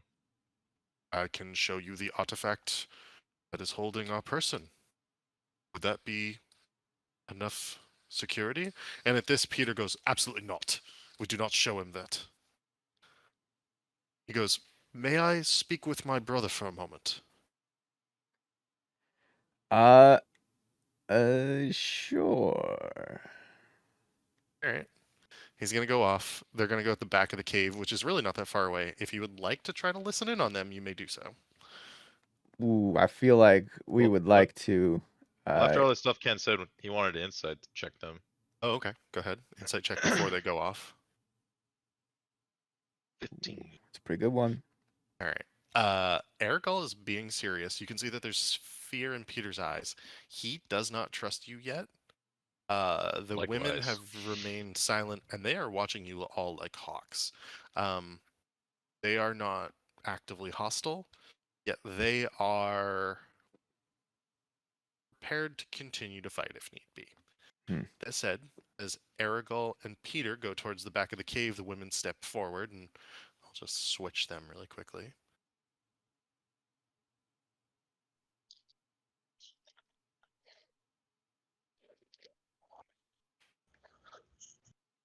They're at the back of the cavern.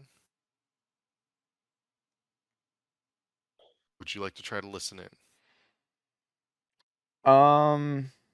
If we can do it like discreetly and not just like be obvious Ken, about it. Ken leans against the wall and starts whistling. All right. I mean, go ahead and make perception checks. What I would also say is if there's anything you would like to do to deceive the women or to, take their attention away from you for a moment, you may do so. Okay. Juan will take their attention away by sort of being charming and being Suave. oh yeah, like a pirate. While Ah, Ken gotcha. does whatever Ken's gonna do. Ken's What, being obnoxious whistling while leaning against the wall. well, that's okay. Well, I'm giving the opportunity to actually do something, Ken. Go ahead and make Hell you. a. Okay, so perception. If you wanted, you could make just like a. Is that a charisma check technically? I'm gonna say make a either deception or a persuasion check. It's up to you. We'll go deception. What did you want Ken to help you with?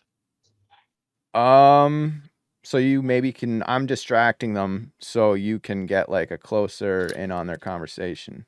Oh, Ken Kind of Ken thing. does not want to go in that cave. Okay. Well. Juan, you begin introducing yourselves to the women, and you make sure your muscles are flexed, your smile is broad, and your teeth are shining as you smile and say your name to each of them. They in turn give you smiles back. You see that there is danger behind their eyes and warmth on their faces. They introduce themselves as the following. Uh, Eliza Vistai, and she introduces herself as sister of Peter and Aragal.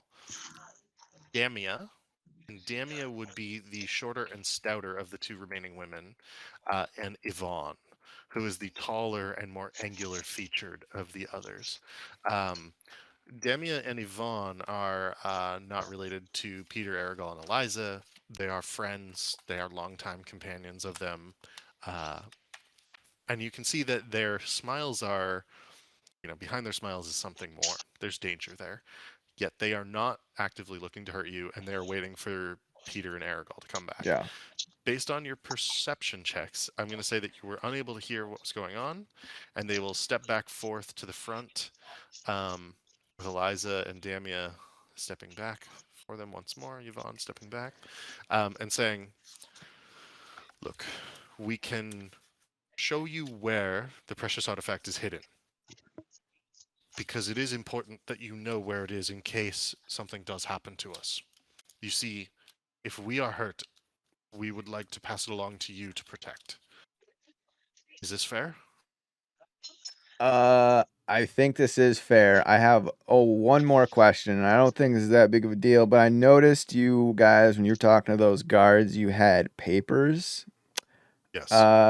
Like, can we get some papers? And Damia at this point perks up and she says, "Oh, we can make you some papers. That's not an issue." Oh, okay. Juan Ken looks like, smiles. He's like, yeah, He's like, I can't read, but if people don't punch me with those, then yeah, let's do it. yeah, okay. I think this is most agreeable. Juan looks around and sees that the other two are missing and says, "Ken, where'd they go?" Ken thumbs over shoulders. Those idiots are checking out the cart.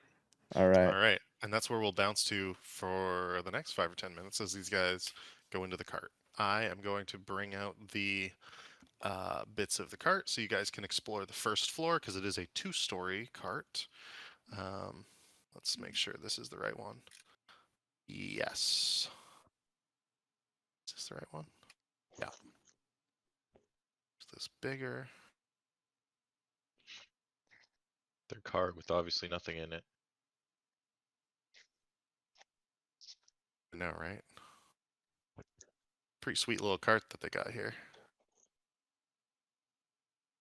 All right. On the inside, it is bigger on the no, it's not actually bigger on the inside than the outside.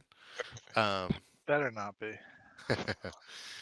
It is interesting, however. It's quite interesting. As you step inside, you can see 3 beds. There's a staircase to your right, a table against the far wall, and a desk with a chest to the right of it. Up the spiral staircase, you can see that there are probably more beds and chests and everything.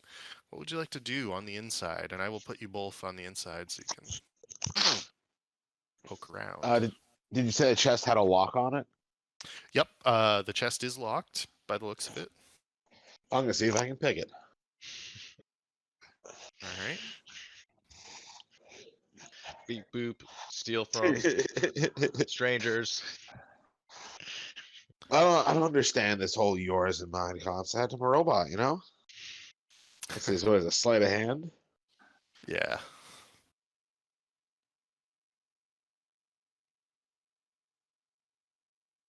$11. You are unable to get into the chest. There are footlockers by each of the beds or sets of drawers set into the bed frames themselves. You could open those. The desk drawer, the desk has drawers. You could open those, but the massive padlock on this chest defies your ability to get inside. Yeah, I guess I'll just rummage through the stuff that's not locked then. Okay. There's a lot of clothes. There's a lot of random knickknacks and objects, personal effects. Nothing really of distinct value. If there's something in particular you might want to look for or find, give a shout. But it's luggage. Rope. Looking for rope There in is rope. particular. I'm Yeah, gonna there grab is a bunch rope of rope actually. and throw in my bag. It's more twine than rope, at least in particular here. You suspect that if you were to find rope, it would probably be up front with the, uh, like on the driver's seat with the reins. Oh wait, I'll check upstairs first. Or Ricardo, what'd you find so yet? Where are you looking? I mean, I'm not looking to rummage and steal. I'm just making sure there's no threats or any surprises. Well, checking for like bombs. You never know. The bomb squad. So I'm just doing more of like a thorough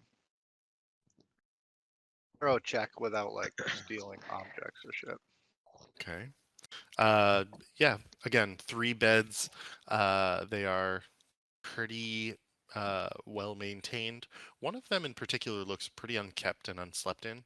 It would be the one in the back here. And in fact, you notice that the personal effects of this one seem to probably not have been touched for quite some time. No hidden doors, no hidden people hiding. You can make a perception check if you'd like, or a what would be the Perception wasn't good. And what? Investigation. investigation? Yeah. I'm gonna rummage underneath their mattresses too. We found hidden shit under there too many times. Looking underneath the mattresses, you don't end up seeing anything. Ricardo, you are unable to find any secret compartments here on the first floor. Nothing in particular sticks out to you.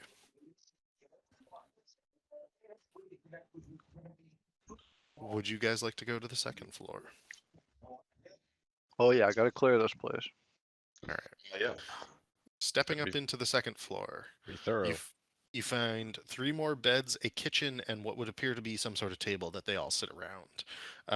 Again, drawers set into the bed frames that are ever so slightly lifted off of the floor. Personal effects inside the drawers, kitchen supplies in the kitchen, and there is actually, so if I bring this back and out, you can see that there's smoke pouring out the smokestack. There is a small fire, embers and coals at this point, causing the smoke to pile out of the smokestack. So it's quite warm up here in comparison to the first floor. Overall, though, it is quite the nice little home that they've put together for themselves. If there's anything Cozy. you'd like to do up here, you may roll for it. Yeah, just Check the mattresses. I like these people's style. They have like a medieval RV. so Investigation check once again yields nothing in that regard. Looking under the table, poking around through the kitchen supplies. There's definitely nobody else here. Ricardo would go back outside and wait for the gang. Gotcha. And Roboticus, same for you. Yeah, I guess I'd join them. All right. We're not gonna loot and pillage. Those of you back at the cave, would you like to let them out back to their caravan? Yeah, I feel like we've come to an agreement. All right. And as you lead them towards the caravan, they begin laughing and joking, and you can see tending to their wounds and talking about setting up a camp here for the night. They say, "Do you have any food, good fellows? What are your names? Now that you know ours, should we share stories around the fire?" Sure. I don't know if I've already mentioned this, but my name is not Jeff. I am in fact Juan. Ken Pleasure to thumps meet the you. chest. Yeah, I'm good. yeah. This is Ken. The Roboticus. yeah, that's our Beep tall. boop. He's a robot. This is a fine house you have in here. Very good, very good. And Aragol steps forward and he goes, Eliza, Peter, Damia, Yvonne, please make our friends comfortable. I would like to show one of you where our secret is. Is this acceptable to you? Maybe Juan? Yeah. Is it? Yeah, it's acceptable. And before Juan busts out, 5 rations from that pig we killed the other day. Oh, nice. So Gotcha. yeah, Share some food. Ken points to the horses like, do these taste good too? there's 5 of them, right? Yeah, there's 5 of them. Peter goes, lay a hand on the horses and it will be the last thing you ever do. Ken Yeah. shrugs like, I was just wondering. Yeah, behave for now, fellas. Don't do anything. Don't do anything silly. And as he leads you up inside the caravan, he leads you to the top floor, and he brings you to a spot over this last bed here. Above this bed, there is a panel that leads to what would be the rafters because the roof is sloped. The roof is sloped, but the ceiling is flat in here. And he goes, "See, we keep quite a bit of wine up here." And he actually begins to pull down several bottles of wine. These are of great importance to us. The wine looks as such. Let me find a quick picture that somebody made that I really like, and I will.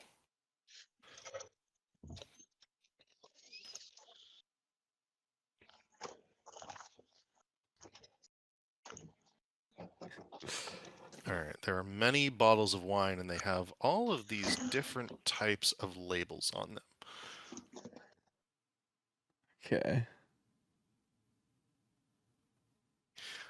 In particular, they are Dragon Crush Red, Grape Mash number 5, and Champion de la Stomp. So Juan's a little confused here. You guys, so you're wine smugglers, and the very important things is wine. Yes. As Peter and I discussed, I would show you where it was hidden. I wouldn't tell you what it was in particular. Know this. These are of great importance in a way that I cannot even begin to describe. There is a bottle at the very back.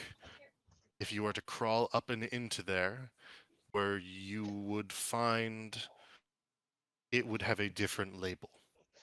Take that and run as far away as you can. Do not ever let any werewolves get it. Wait, so you're telling me to crawl into this spot here and grab this bottle? Is that what's going There's on a here? bottle at the back, and he points. Can I he, grab it points back without through going inside? Like, do I actually have to crawl inside this little thing? There's no way to get to it otherwise.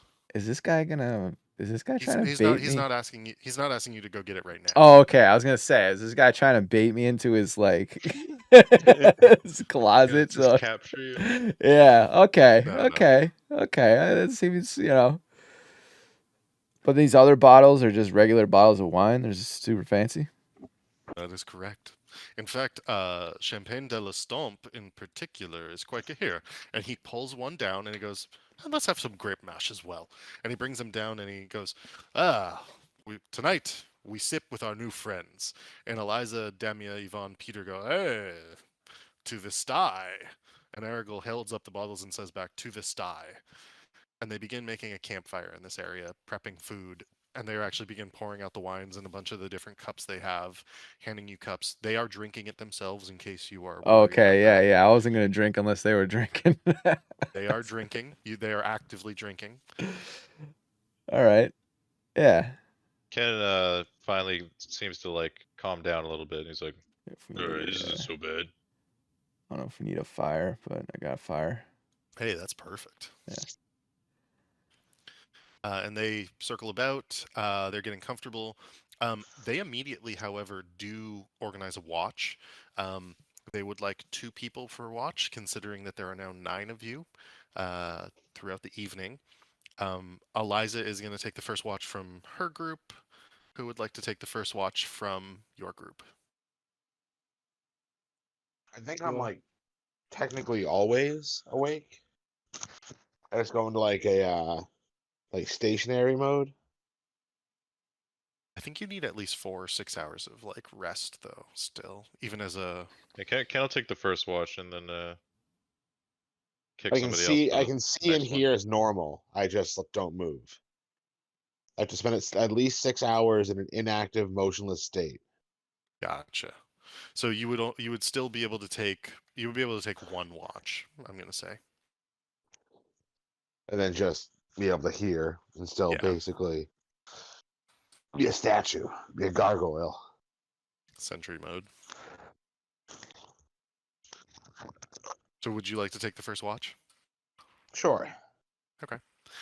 Go ahead and roll perception check for the first watch.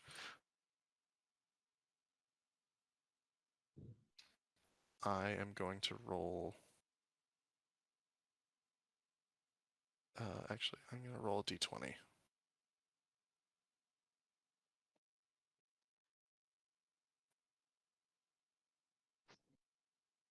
Okay.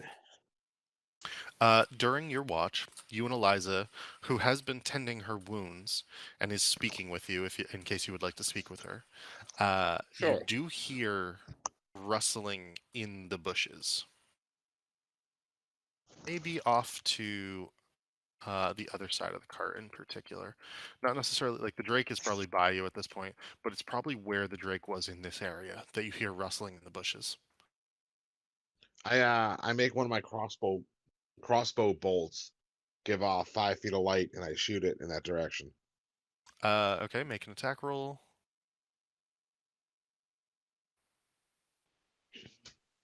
Good enough. And as it lights up the area, you do see the hindquarters and tail of a wolf sprinting back down the road. Oh, we got wolves about. We should make sure the next watch knows to keep their eyes out. And Eliza goes, "Did you say wolves?" Yeah, make sure it's not a werewolf, bro. Yeah, did you not see that? No, I think only you caught that. I was coming around the corner of the cart at that time. You said wolf. I You're just sure? shot a glowing crossbow bolt, and you didn't see that? No, but you're sure? You're entirely sure that it was a wolf? I believe so. Hmm. Let's tell Aragal. And who is your leader again? Is it Juan? Juan, yes. Maybe we give them the next watch. I think that's a grand idea. And the two of you can begin to settle down, if you so wish. Juan and Aragal are told of the wolves as they are woken for their watch, or, raised for their watch. Juan, go ahead and make a perception check. Got a 7. Let me just check something again.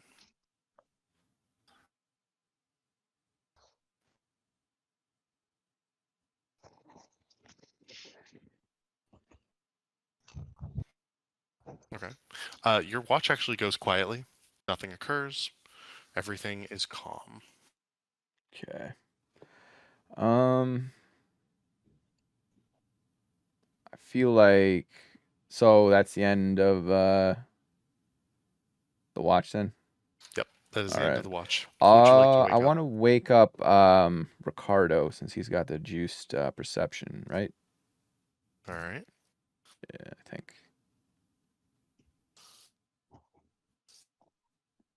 And the wolves. I'll tell him about the wolves. Tell him I didn't see any wolves, but there might be wolves around Ricardo, so You want me to kill him?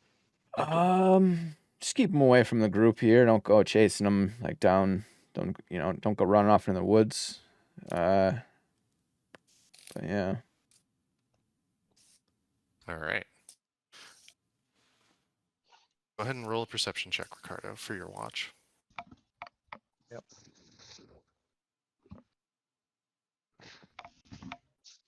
Can I like wake up briefly during my like sentry's rest? Sure. Does it have to be like 6 hours uninterrupted or just 6 hours total? I think it has to be 6 hours roughly uninterrupted. Like 5 minutes here and there is not a big deal. Combat is a big deal and causes you to reset your rest, I'm pretty sure. Okay, mostly I just wanted to if Ricardo wanted a couple of arrows that like gave off light too, to be able to like basically just like shoot torches into the darkness. Gotcha. I got my Drake too. Can patrol a little bit. Okay. The 16, good enough.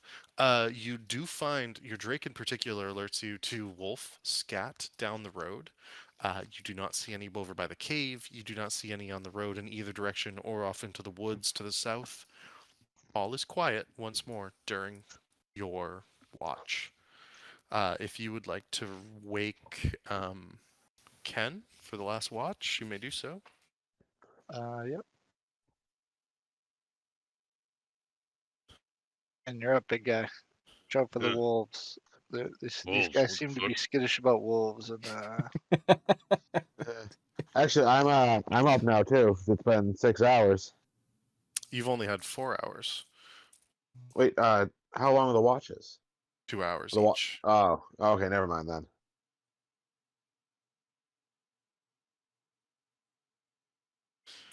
All right, and let's see the perception check, Ken. You are taking this watch with Yvonne, in case you care to speak with her at all. Ah. Well, there we go. I rolled a 1. Um, Ken would probably just ask her uh, like where else if they already told us like their route, right? They told you their route through Thay. Yeah, that's right. And so their plan is to go from Haruk to Mothur to Tiratoros to Sekelmer, Pyrados, and then down through Mozaber to the south and east. They don't Ken plan going past Thazar Keep. They plan on going to the southeast instead. Ken Like shrugs. He's like, I don't really know my way around here, but he's just gonna be like, what's the most direct way out? Well, that's not necessarily a bad way. Frankly, it's difficult unless you have a ship. Either you would have to go back to the west through Nethjet. That might be the most direct way from Haruk or close to Haruk where we are. But again, you would need a boat to go across Lake Umber into the the bordering country of, and that would be. Gosh, sorry, I have to double check that. well, Ken will be like, I think one of my friends does have a boat, actually. You have a boat, and she looks at you, and she kind of looks over at the sleeping individuals on the ground, those who are not in the caravan. he makes like a hand signal like a foot wide, and he's like, Yeah, it's like this big. he starts laughing. Would I be able to hear him from where I'm sitting? Yeah, you would. I'd call and be like, yeah, hey, it's my boat. Let's stop bragging about it. You don't gotta tell everyone about our boat. I'm making it seem like it's a toy to her though. Right. I'm not telling her about its magical powers. He's like joking around. And she goes, "Well, that's quite funny." And she's like starting to laugh actually, and she goes, "I have to ask, are you always warm?" Ken sort of nods. He's like, yeah, that's why I don't really do shirts. And she like checks you out up and down. Make an insight check. Okay. 17. Yeah, Yvonne definitely has the quote unquote hots for you. Oh. Damn. Huh. And she goes, "I noticed."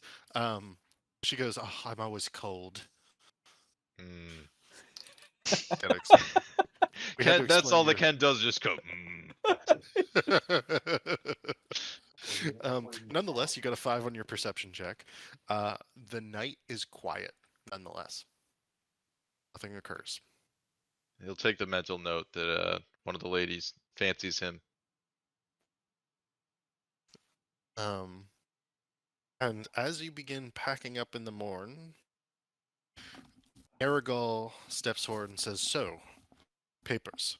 Damia and Yvonne will begin producing the highest quality work for each of you. Um, where are you all from? We should like to write this down along with the stamp of approval. It's a necessity, you see." And he actually he pulls out his papers, and you can see that his say from the country of Barovia. Oh, can we long rest? Yes, you may long rest. Ooh.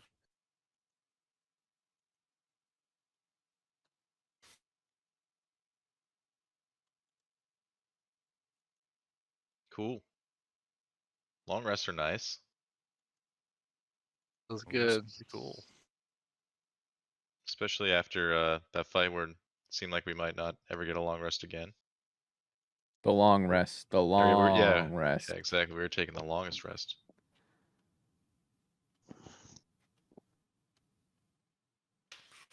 The country to the east that you could, or to the west, excuse me, that you would leave through would be Thesk, in case that matters at all to everyone.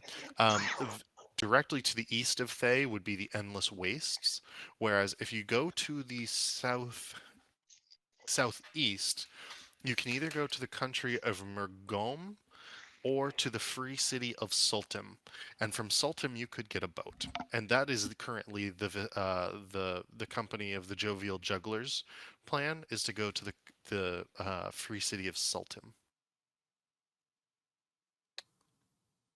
Sultan. Oh, that And we is. can bum a ride all the way there. They're more than willing to give you a ride all the way there. And that's in Mulhorand. Looks Uh, like Sultim. sorry, which map are you looking at? I'm here? at the. It's got like every. The one Every where Thay is country? in red, and it's got every country. Yeah. Yeah, it's sort of in. Yeah, I think you're right. I think that is Mulhorand. All right. Yeah, I think that works for us. And are the papers gonna have our real names or like fake names? Whatever names you wish. Yes, I would like to be Theodore Logan. Done and done. And which country are you from? What town? What place are you from? That's a very good question. Really, I live out in the sea mostly. But for paper's sake, what's like a good which one of these cities are these countries is like just a generic? Well, if you're from the Sea of Fallen Stars, Yeah. Sembia might be a half decent one. Or Akanul. Either Yeah. one of those would probably be I think appropriate. Sembia sounds good. Sembia, Okay. one of the coastal towns. All right. So your given name in Thay is going to be, say that again. Theodore Logan. Theodore Some call me Logan. Ted. Is this like a Ted the movie Ted thing? Like Wild Stallions. Ted, yeah. Yeah, gotcha. And you're from Sembia, gotcha. Ricardo Roboticus Ken. I'll be Oh. Ricardo from Neverwinter. Ricardo from Neverwinter, like it. If there's just like I don't know, like a smaller country around Thay, Ken would just say he's from that country.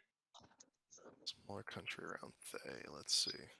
It would probably either be Roshamen to the north, That sounds or perfect. I like that. Boy, that Aglarond. All right, Rusherman. And Roboticus, do you have a place that you believe you are from, or are you? Yeah, he doesn't know where he's from, so I guess like whatever will get him not stopped by the cops is okay with what they want to put down. Go ahead and roll me a history check.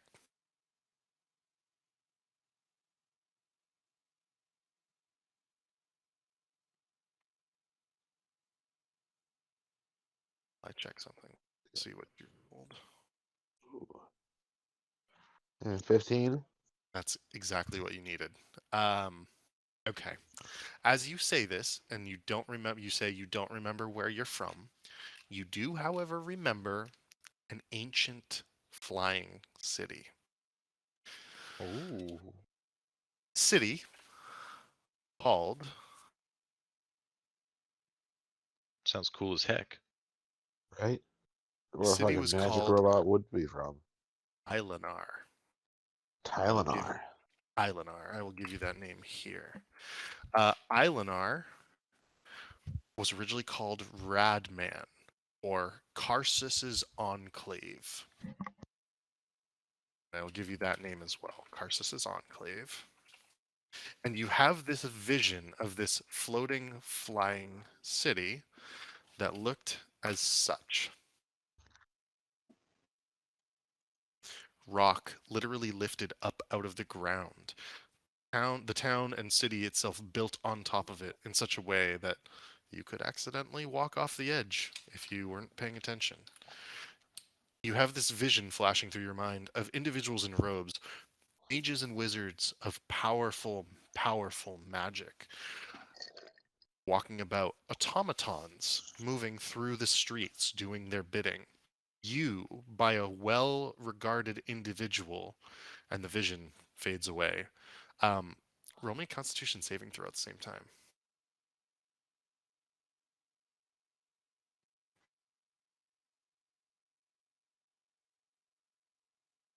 19. Cool. Your RAM is not overloaded by the flood of memories and emotions. You're okay for the time being.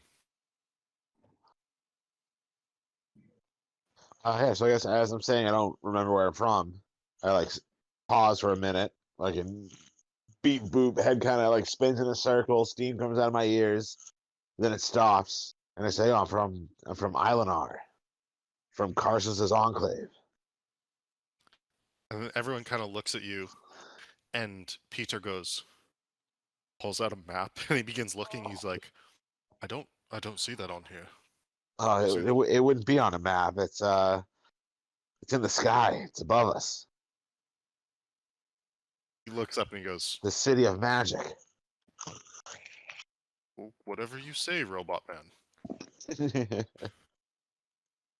All right. You guys receive a set of Thayan passports, basically. Each of them dictating where you are from with an official looking stamp and seal. They are well forged. They appear to be similar to everyone else's. When you compare them, like people will pull them out and show them to you if you ask. Clearly, they passed the checks of the probity core when they were requested by the Thayan Knights, so they work on some level. Nice. Well, on to Haruk. What do these people say they want in exchange for like helping us? You're protecting them, actually. They would like to say that you are protecting them as muscle both inside and outside of towns, from any monsters that might be outside of towns, from any problems or trouble that may be within towns. They are also asking that you don't get into trouble yourselves or draw unnecessary or undue attention to them. If you would like, are willing to train you in the ways of their acrobatic kind, so you can learn to juggle and to help entertain. So, would that be like a performance thing? Yes. That'd be pretty cool. Hell yeah! I want to learn Yeah. how to be a robot juggler. I just realized I am now Juan Ken Ted. will do the performance montage. Okay. All right. So for Ken the fire breather. Ken the fire breather. That would definitely be your job in the circus. For the remainder of the day, it will take you a few hours to reach Haruk. It is a small town. And in particular, the jovial jugglers do not plan on staying for a long period of time. Um, if you would like to do anything in the town of Haruk, you may do so. They ask that you do not interfere with their performance in the town square. In this instance, you are not yet trained for it. Um, you may watch.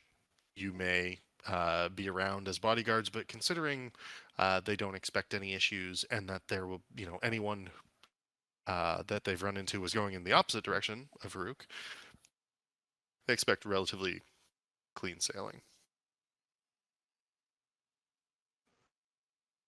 Cool. They just patrol the perimeter. Ken wants to see this lady who clearly had the hots for him. He wants to see her moves during the performance. Oh. Gotcha.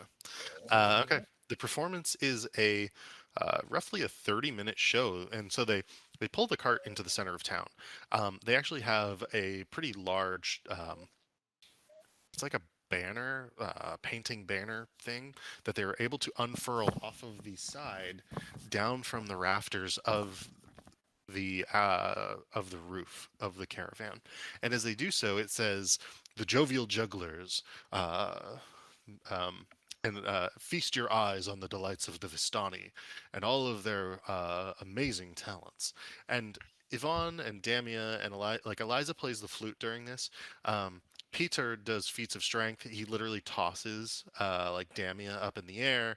Aragol uses small magics to make the show more interesting. They juggle, they dance around, they do flips and acrobatics. It's quite the bit of a production. Ken, are you making your presence known to Yvonne, or are you watching from a distance? He would be making his presence known. Gotcha. Yvonne notices you pretty quickly, and let me just roll something.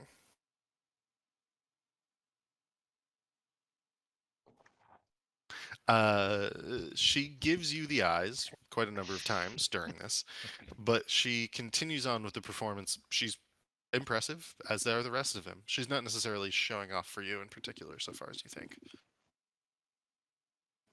All right. Noted. Is anyone else doing anything in Haruk? It's a small town.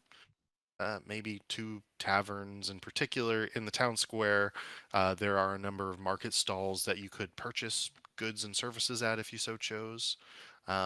You do believe that you're going to spend the night outside of Haruk on the outskirts, on the opposite side of town as you make your way to Tiratoros. Did we ever get money to be able to buy supplies? I thought you guys robbed some stuff. I thought I gave you some cash.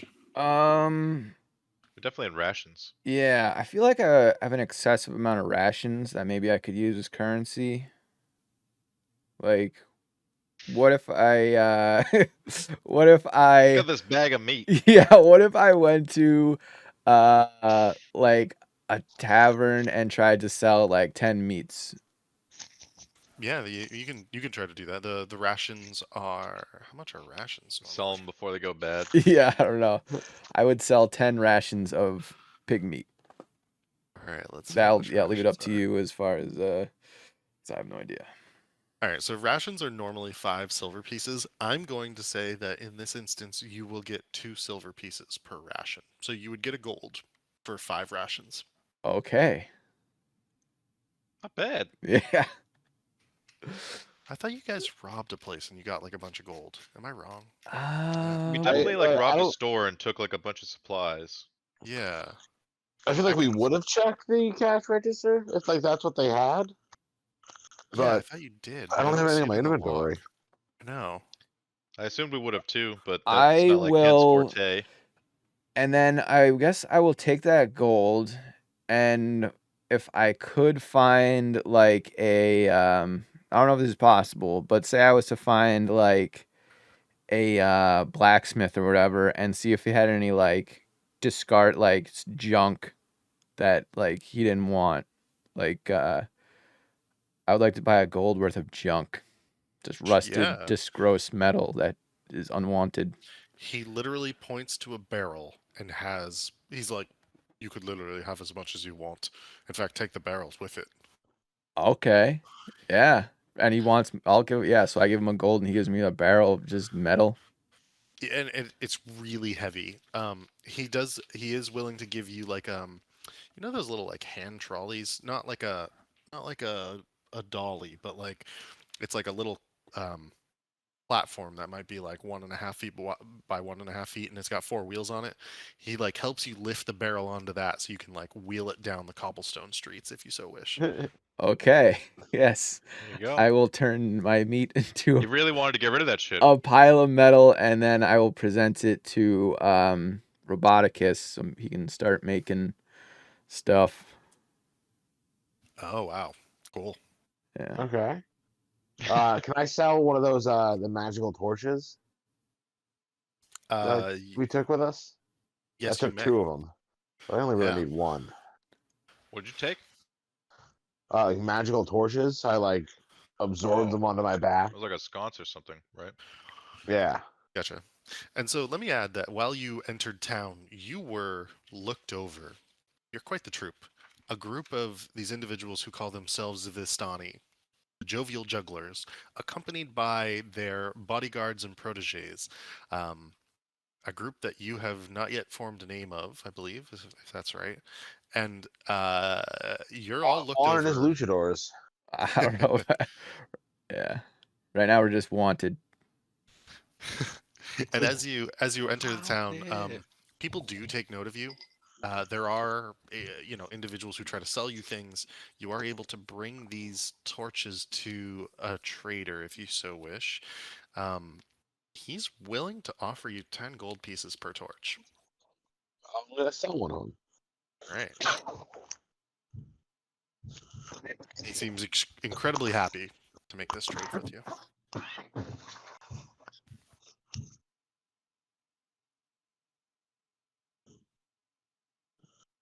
Then I wanna buy a few things before we leave too. Okay. I'm gonna buy rope, caltrops, and let's see, what else should we get?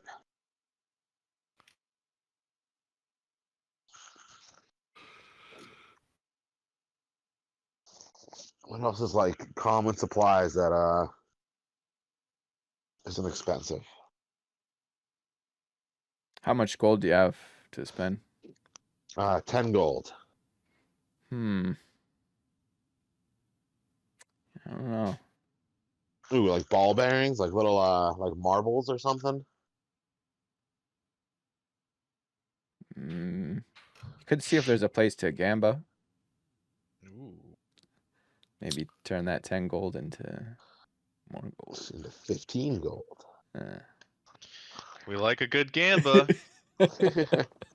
Well, I want to buy like a few things, a few necessities first, then we can play with Hey. the rest. Turn that into 50 gold, buy us a potion. I still got 1 vial of that fancy water left. Comes at a price.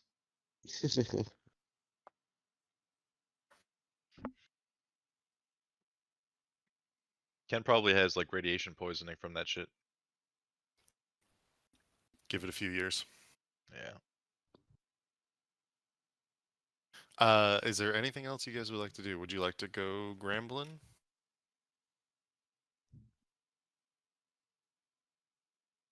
I don't have any money. I feel like money's in short supply. I feel like we should probably just save it. Okay. All right. Your time in Haruk will pass quickly from here on out, however. How much were those the things I did want to buy though? Should I just like look in sorry. the Yeah, look in the player's handbook for that one, for those in particular. Okay. So 1 gold piece. Does anyone else want rope? I think it's 50 feet, but Yeah, it's 50 feet of rope. If Ken lost his rope from that bridge escapade, he would definitely like to replace it. Yeah, I'd buy Ken another grappling hook for sure. yeah, 50 feet of rope is a gold Well, piece. you could maybe use some of the metal to like make them the grappling hook part, and then just like attach a rope to it, and then he's Yeah, yeah, got just buy the rope and then yeah, make it the grappling hook afterwards. Okay, okay.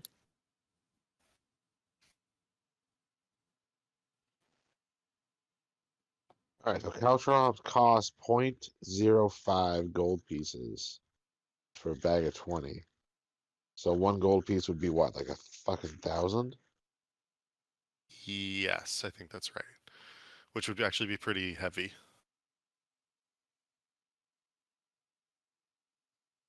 We'll check that.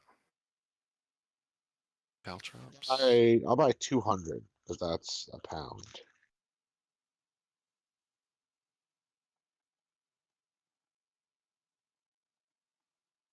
There we go.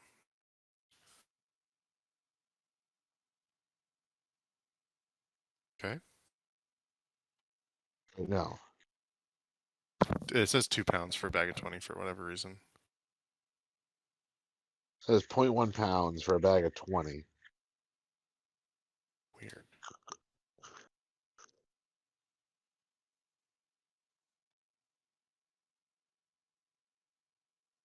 I guess they're tiny. Yeah.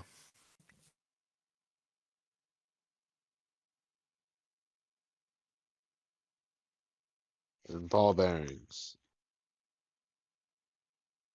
Doesn't say a cost. Ball bearings.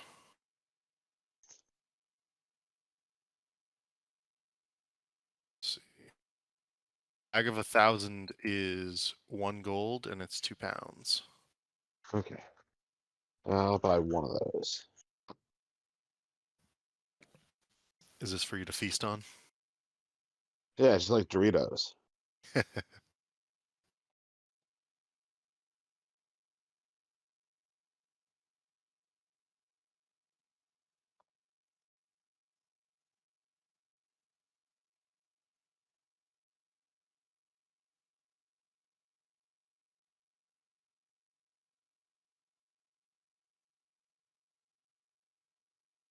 All right. Anything else anyone would like to do?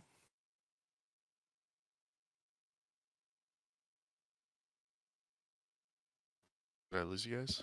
no, I think we're. I think. Nope, No, Okay. I'm Okay. good. I think I have anything I want to do. I was worried that I tuned out for a moment.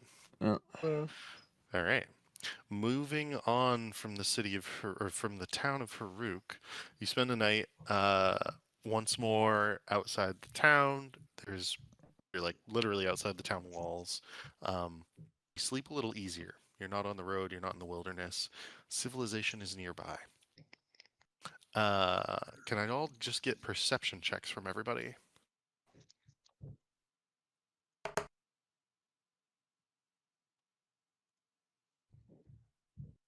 $18. Nice. 20 for Ricardo. 15 for Juan. And 6. Okay. Uh, Ricardo. Mm. During the night, you hear howling off in the distance. Somewhere to the south, definitely a wolf, and then a return call, and a return call. You notice that the moon is 3/4 full and getting fuller.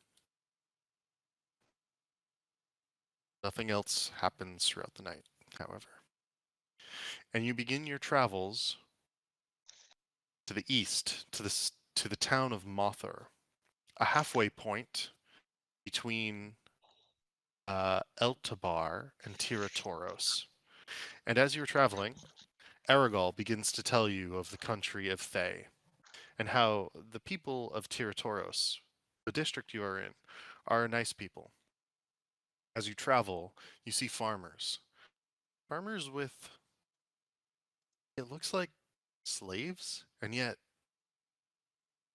it's with a terrifying realization that you see that these farmers are working undead, and that the undead are their slaves, workers, whatever they happen to be, and they work the fields. In fact, some of these undead, you swear, look similar to the farmers themselves. Parents, potentially? Siblings? In one or two instances, that definitely catches your eye, a child, that the dead you can tell are put to work here in Thay. And as you travel between Haruk and Mothur, all of the farms are worked by dozens of undead. And yet, the carts that pass back and forth, the Thayan knights that go about their business, who sometimes check your papers with a quick glance at the lot of you, an oddity nonetheless, and yet maybe not so odd in the district of Tiratoros. They all seem like good people. They don't seem like the people that you sort of ran into back in Zool, or the people in Arlok Prison Fortress. This is the true country of Thay in many ways. Backbone is that of the undead, providing food for the tables of everyone. And Aragol describes some of this as you're traveling. If you would like to discuss anything with him or each other, you may do so. So they're using undead as workers labor. on their Yeah. farms. Yeah. Yeah. And it's more than just on their farms. You sometimes pass canals, for example, moving back, boats moving on canals back and forth. Is somebody sleeping? That's what it sounded like. Oh, no. I don't. Not me. Um, uh-oh. Ricardo! Me, I'm here. uh, the dead will move the water wheels for the canals so that boats can move up and down the canals.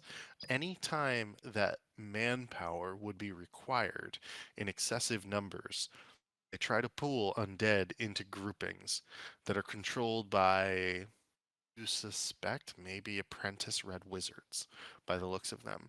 Individuals who, in our minds, would look like Jedi apprentices.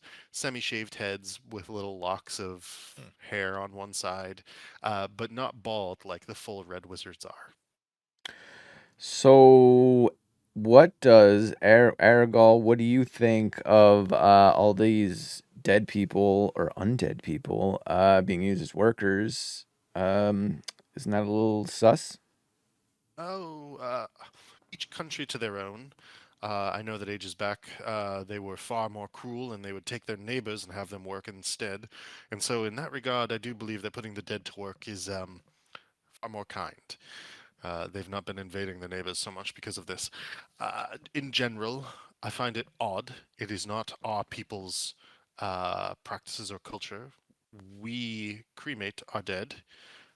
That is a practice of the Vestai in Barovia, but no. It's an effective use of resources, if anything. Not to my flavor, but not terrible.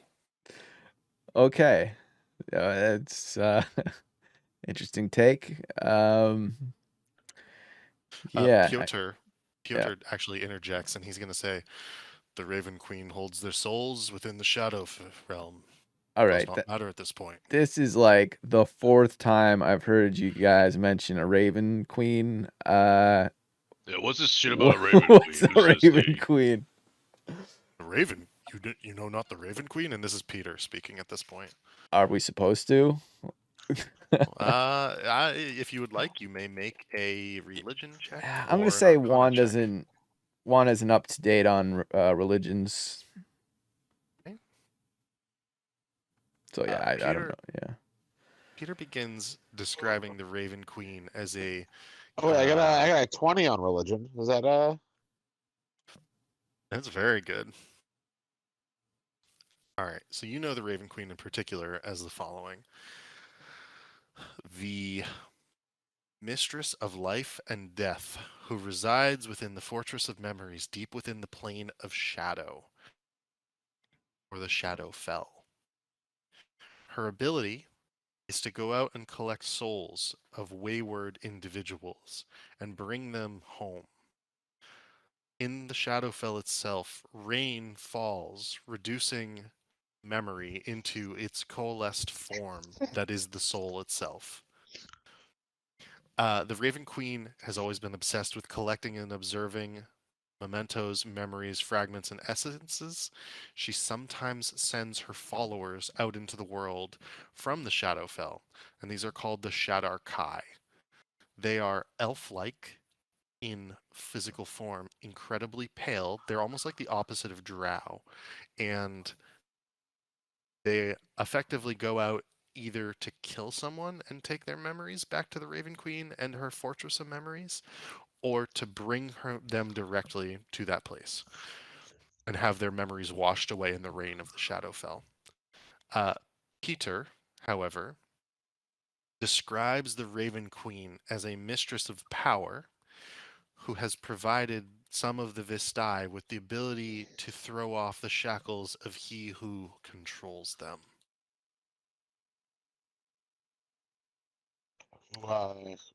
Who is it that controls them? Who is the This- he? At this question, you get quite a dark look between all of the Vistai, and they say, "We do not speak his name. Dare the mists take us back." Well, I suppose that's okay. Well, I'm But sure it's a very fine what religion. do you mean the mists? Like, do they actually take you? If on a cold, damp night you find mist coalescing along the road, if you hear wolves howling in the distance and bats fluttering overhead, hold on to any holy symbols you have and prepare yourselves for the country of Barovia.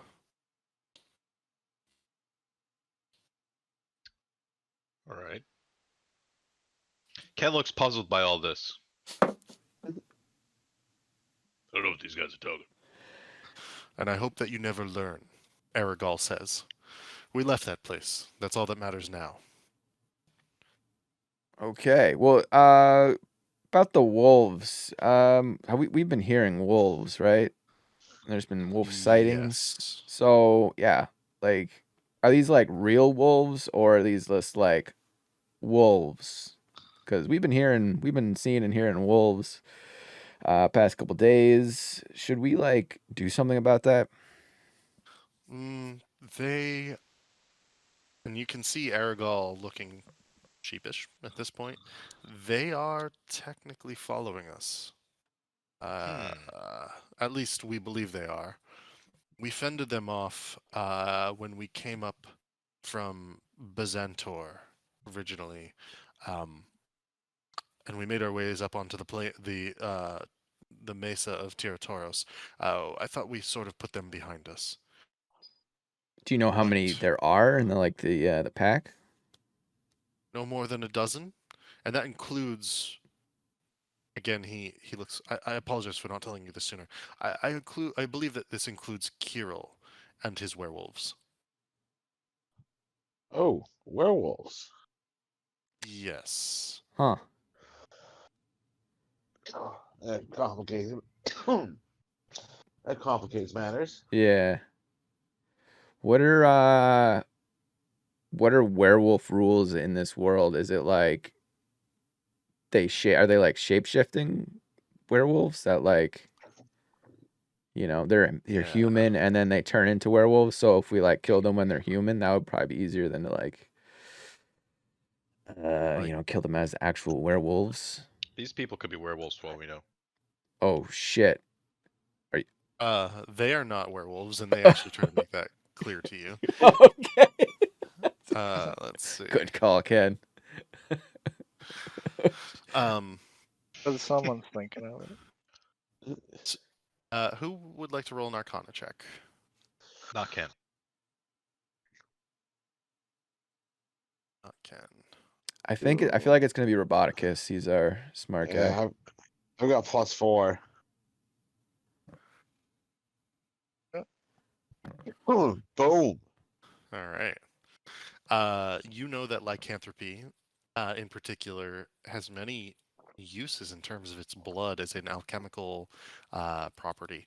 But in particular, lycanthropy allows for an individual who is afflicted by it to transform back and forth, and that it's only in rare times that they transform and lose control of themselves. They can take a hybrid form. They can take a full wolf form, or whatever their were form would be in that instance, and they can take their human form. Humanoids who are afflicted by lycanthropy in particular generally take on small aspects, physical changes that reflect some level of their lycanthropy. For instance, an individual who is a werewolf typically has larger sideburns. Um, individuals who take on or who are afflicted of lycanthropy of a were-rat will shrink in size, hunch their backs slightly, and their nose becomes slightly elongated, so on and so forth. You cannot determine a lycanthrope within their humanoid form. You can, however, determine if they are in their hybrid form that they are a lycanthrope. If they are a wolf form, it's not distinguishable from a normal wolf Or Okay. a rat. or a rat. Exactly. So what you're saying is Can we robots become werewolves? I don't know. Mm, You don't know. That would be interesting, huh? Yeah. I would kind of like to be a werewolf robot. Just Really trying to pushing be, the boundaries. yeah, so many things at once. So we just have to find a person with really big sideburns and give them the business.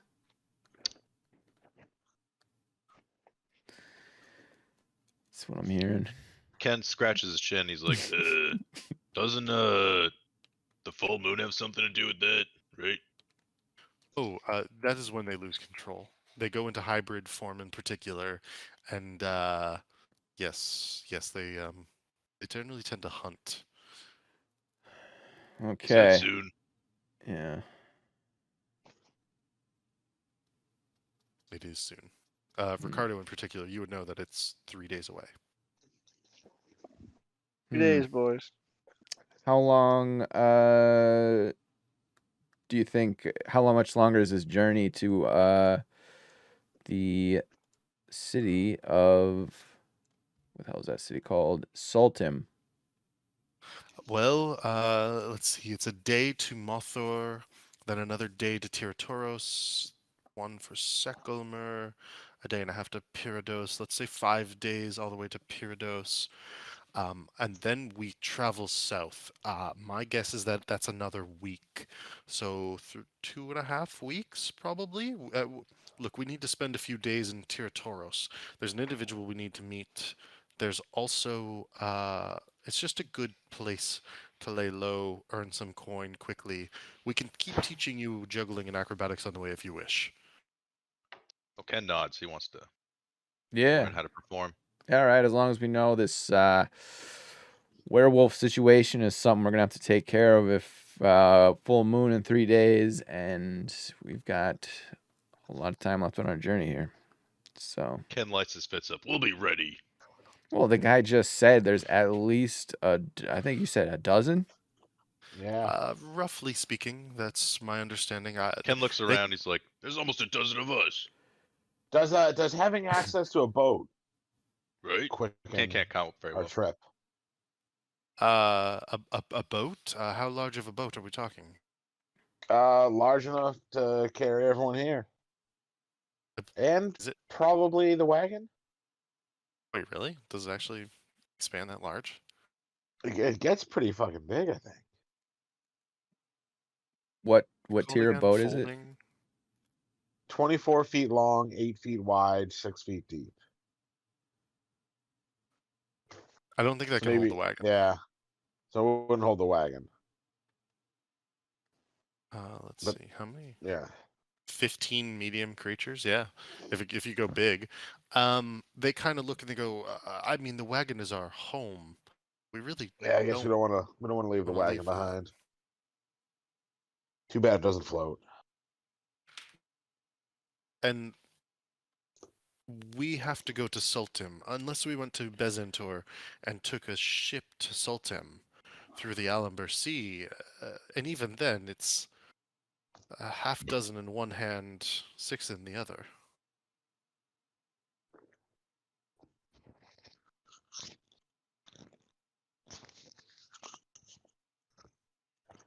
Well, it's just a thought. Yeah. Let's I guess let's keep going and keep our eyes out for these wolves. Maybe we can get them, you know, get him before the full moon, that would be pretty good. Gotcha. And as you continue along the road between Haruk and Mothor, you find yourselves passing the time, learning how to juggle, and learning how to perform ever so slightly. You guys can all take a +1 to performance at this time because of this. Okay. Ooh, can How I do have them we, teach me how to play an instrument? How do Yeah, I change that? whatever the performance is, you can take a +1 to it. Does it not let you do that directly on your character sheet? Says go to okay. Click the cog Yeah, wheel you can at the bottom. customize it. Right. and- Skills? Yeah. Yeah.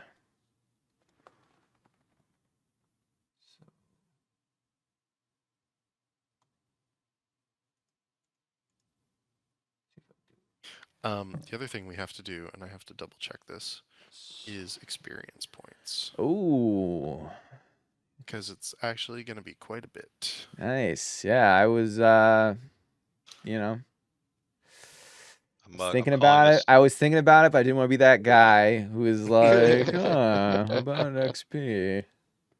What instrument should I learn? What's a good robot instrument? Like what can like one of my arms turn Ooh. into that I can play like an instrument? Can you play the drums? But it has to be something like I can carry with me, or that I can like meld into my armor, Oh, like a flute. Like have a flute along like my armor, so at any time I can just like start playing the flute. He's got to hold my arm up. okay. But I'm a robot and I don't breathe. Can I play a wind instrument?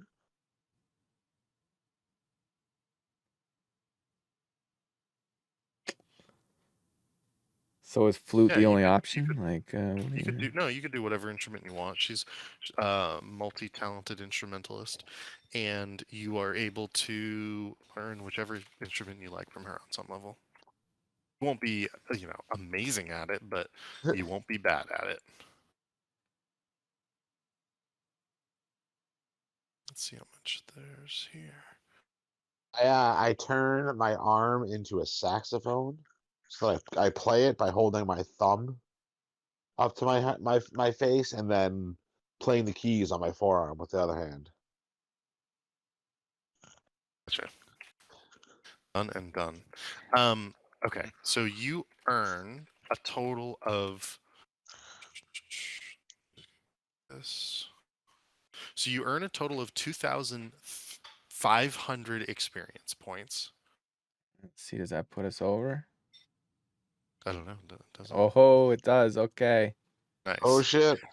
And so that would be for the combat alone and dodging the Thayan Knights. So you're able to dodge them enough because of the rope trick, and then you also did combat and you pretty much got close to beating them.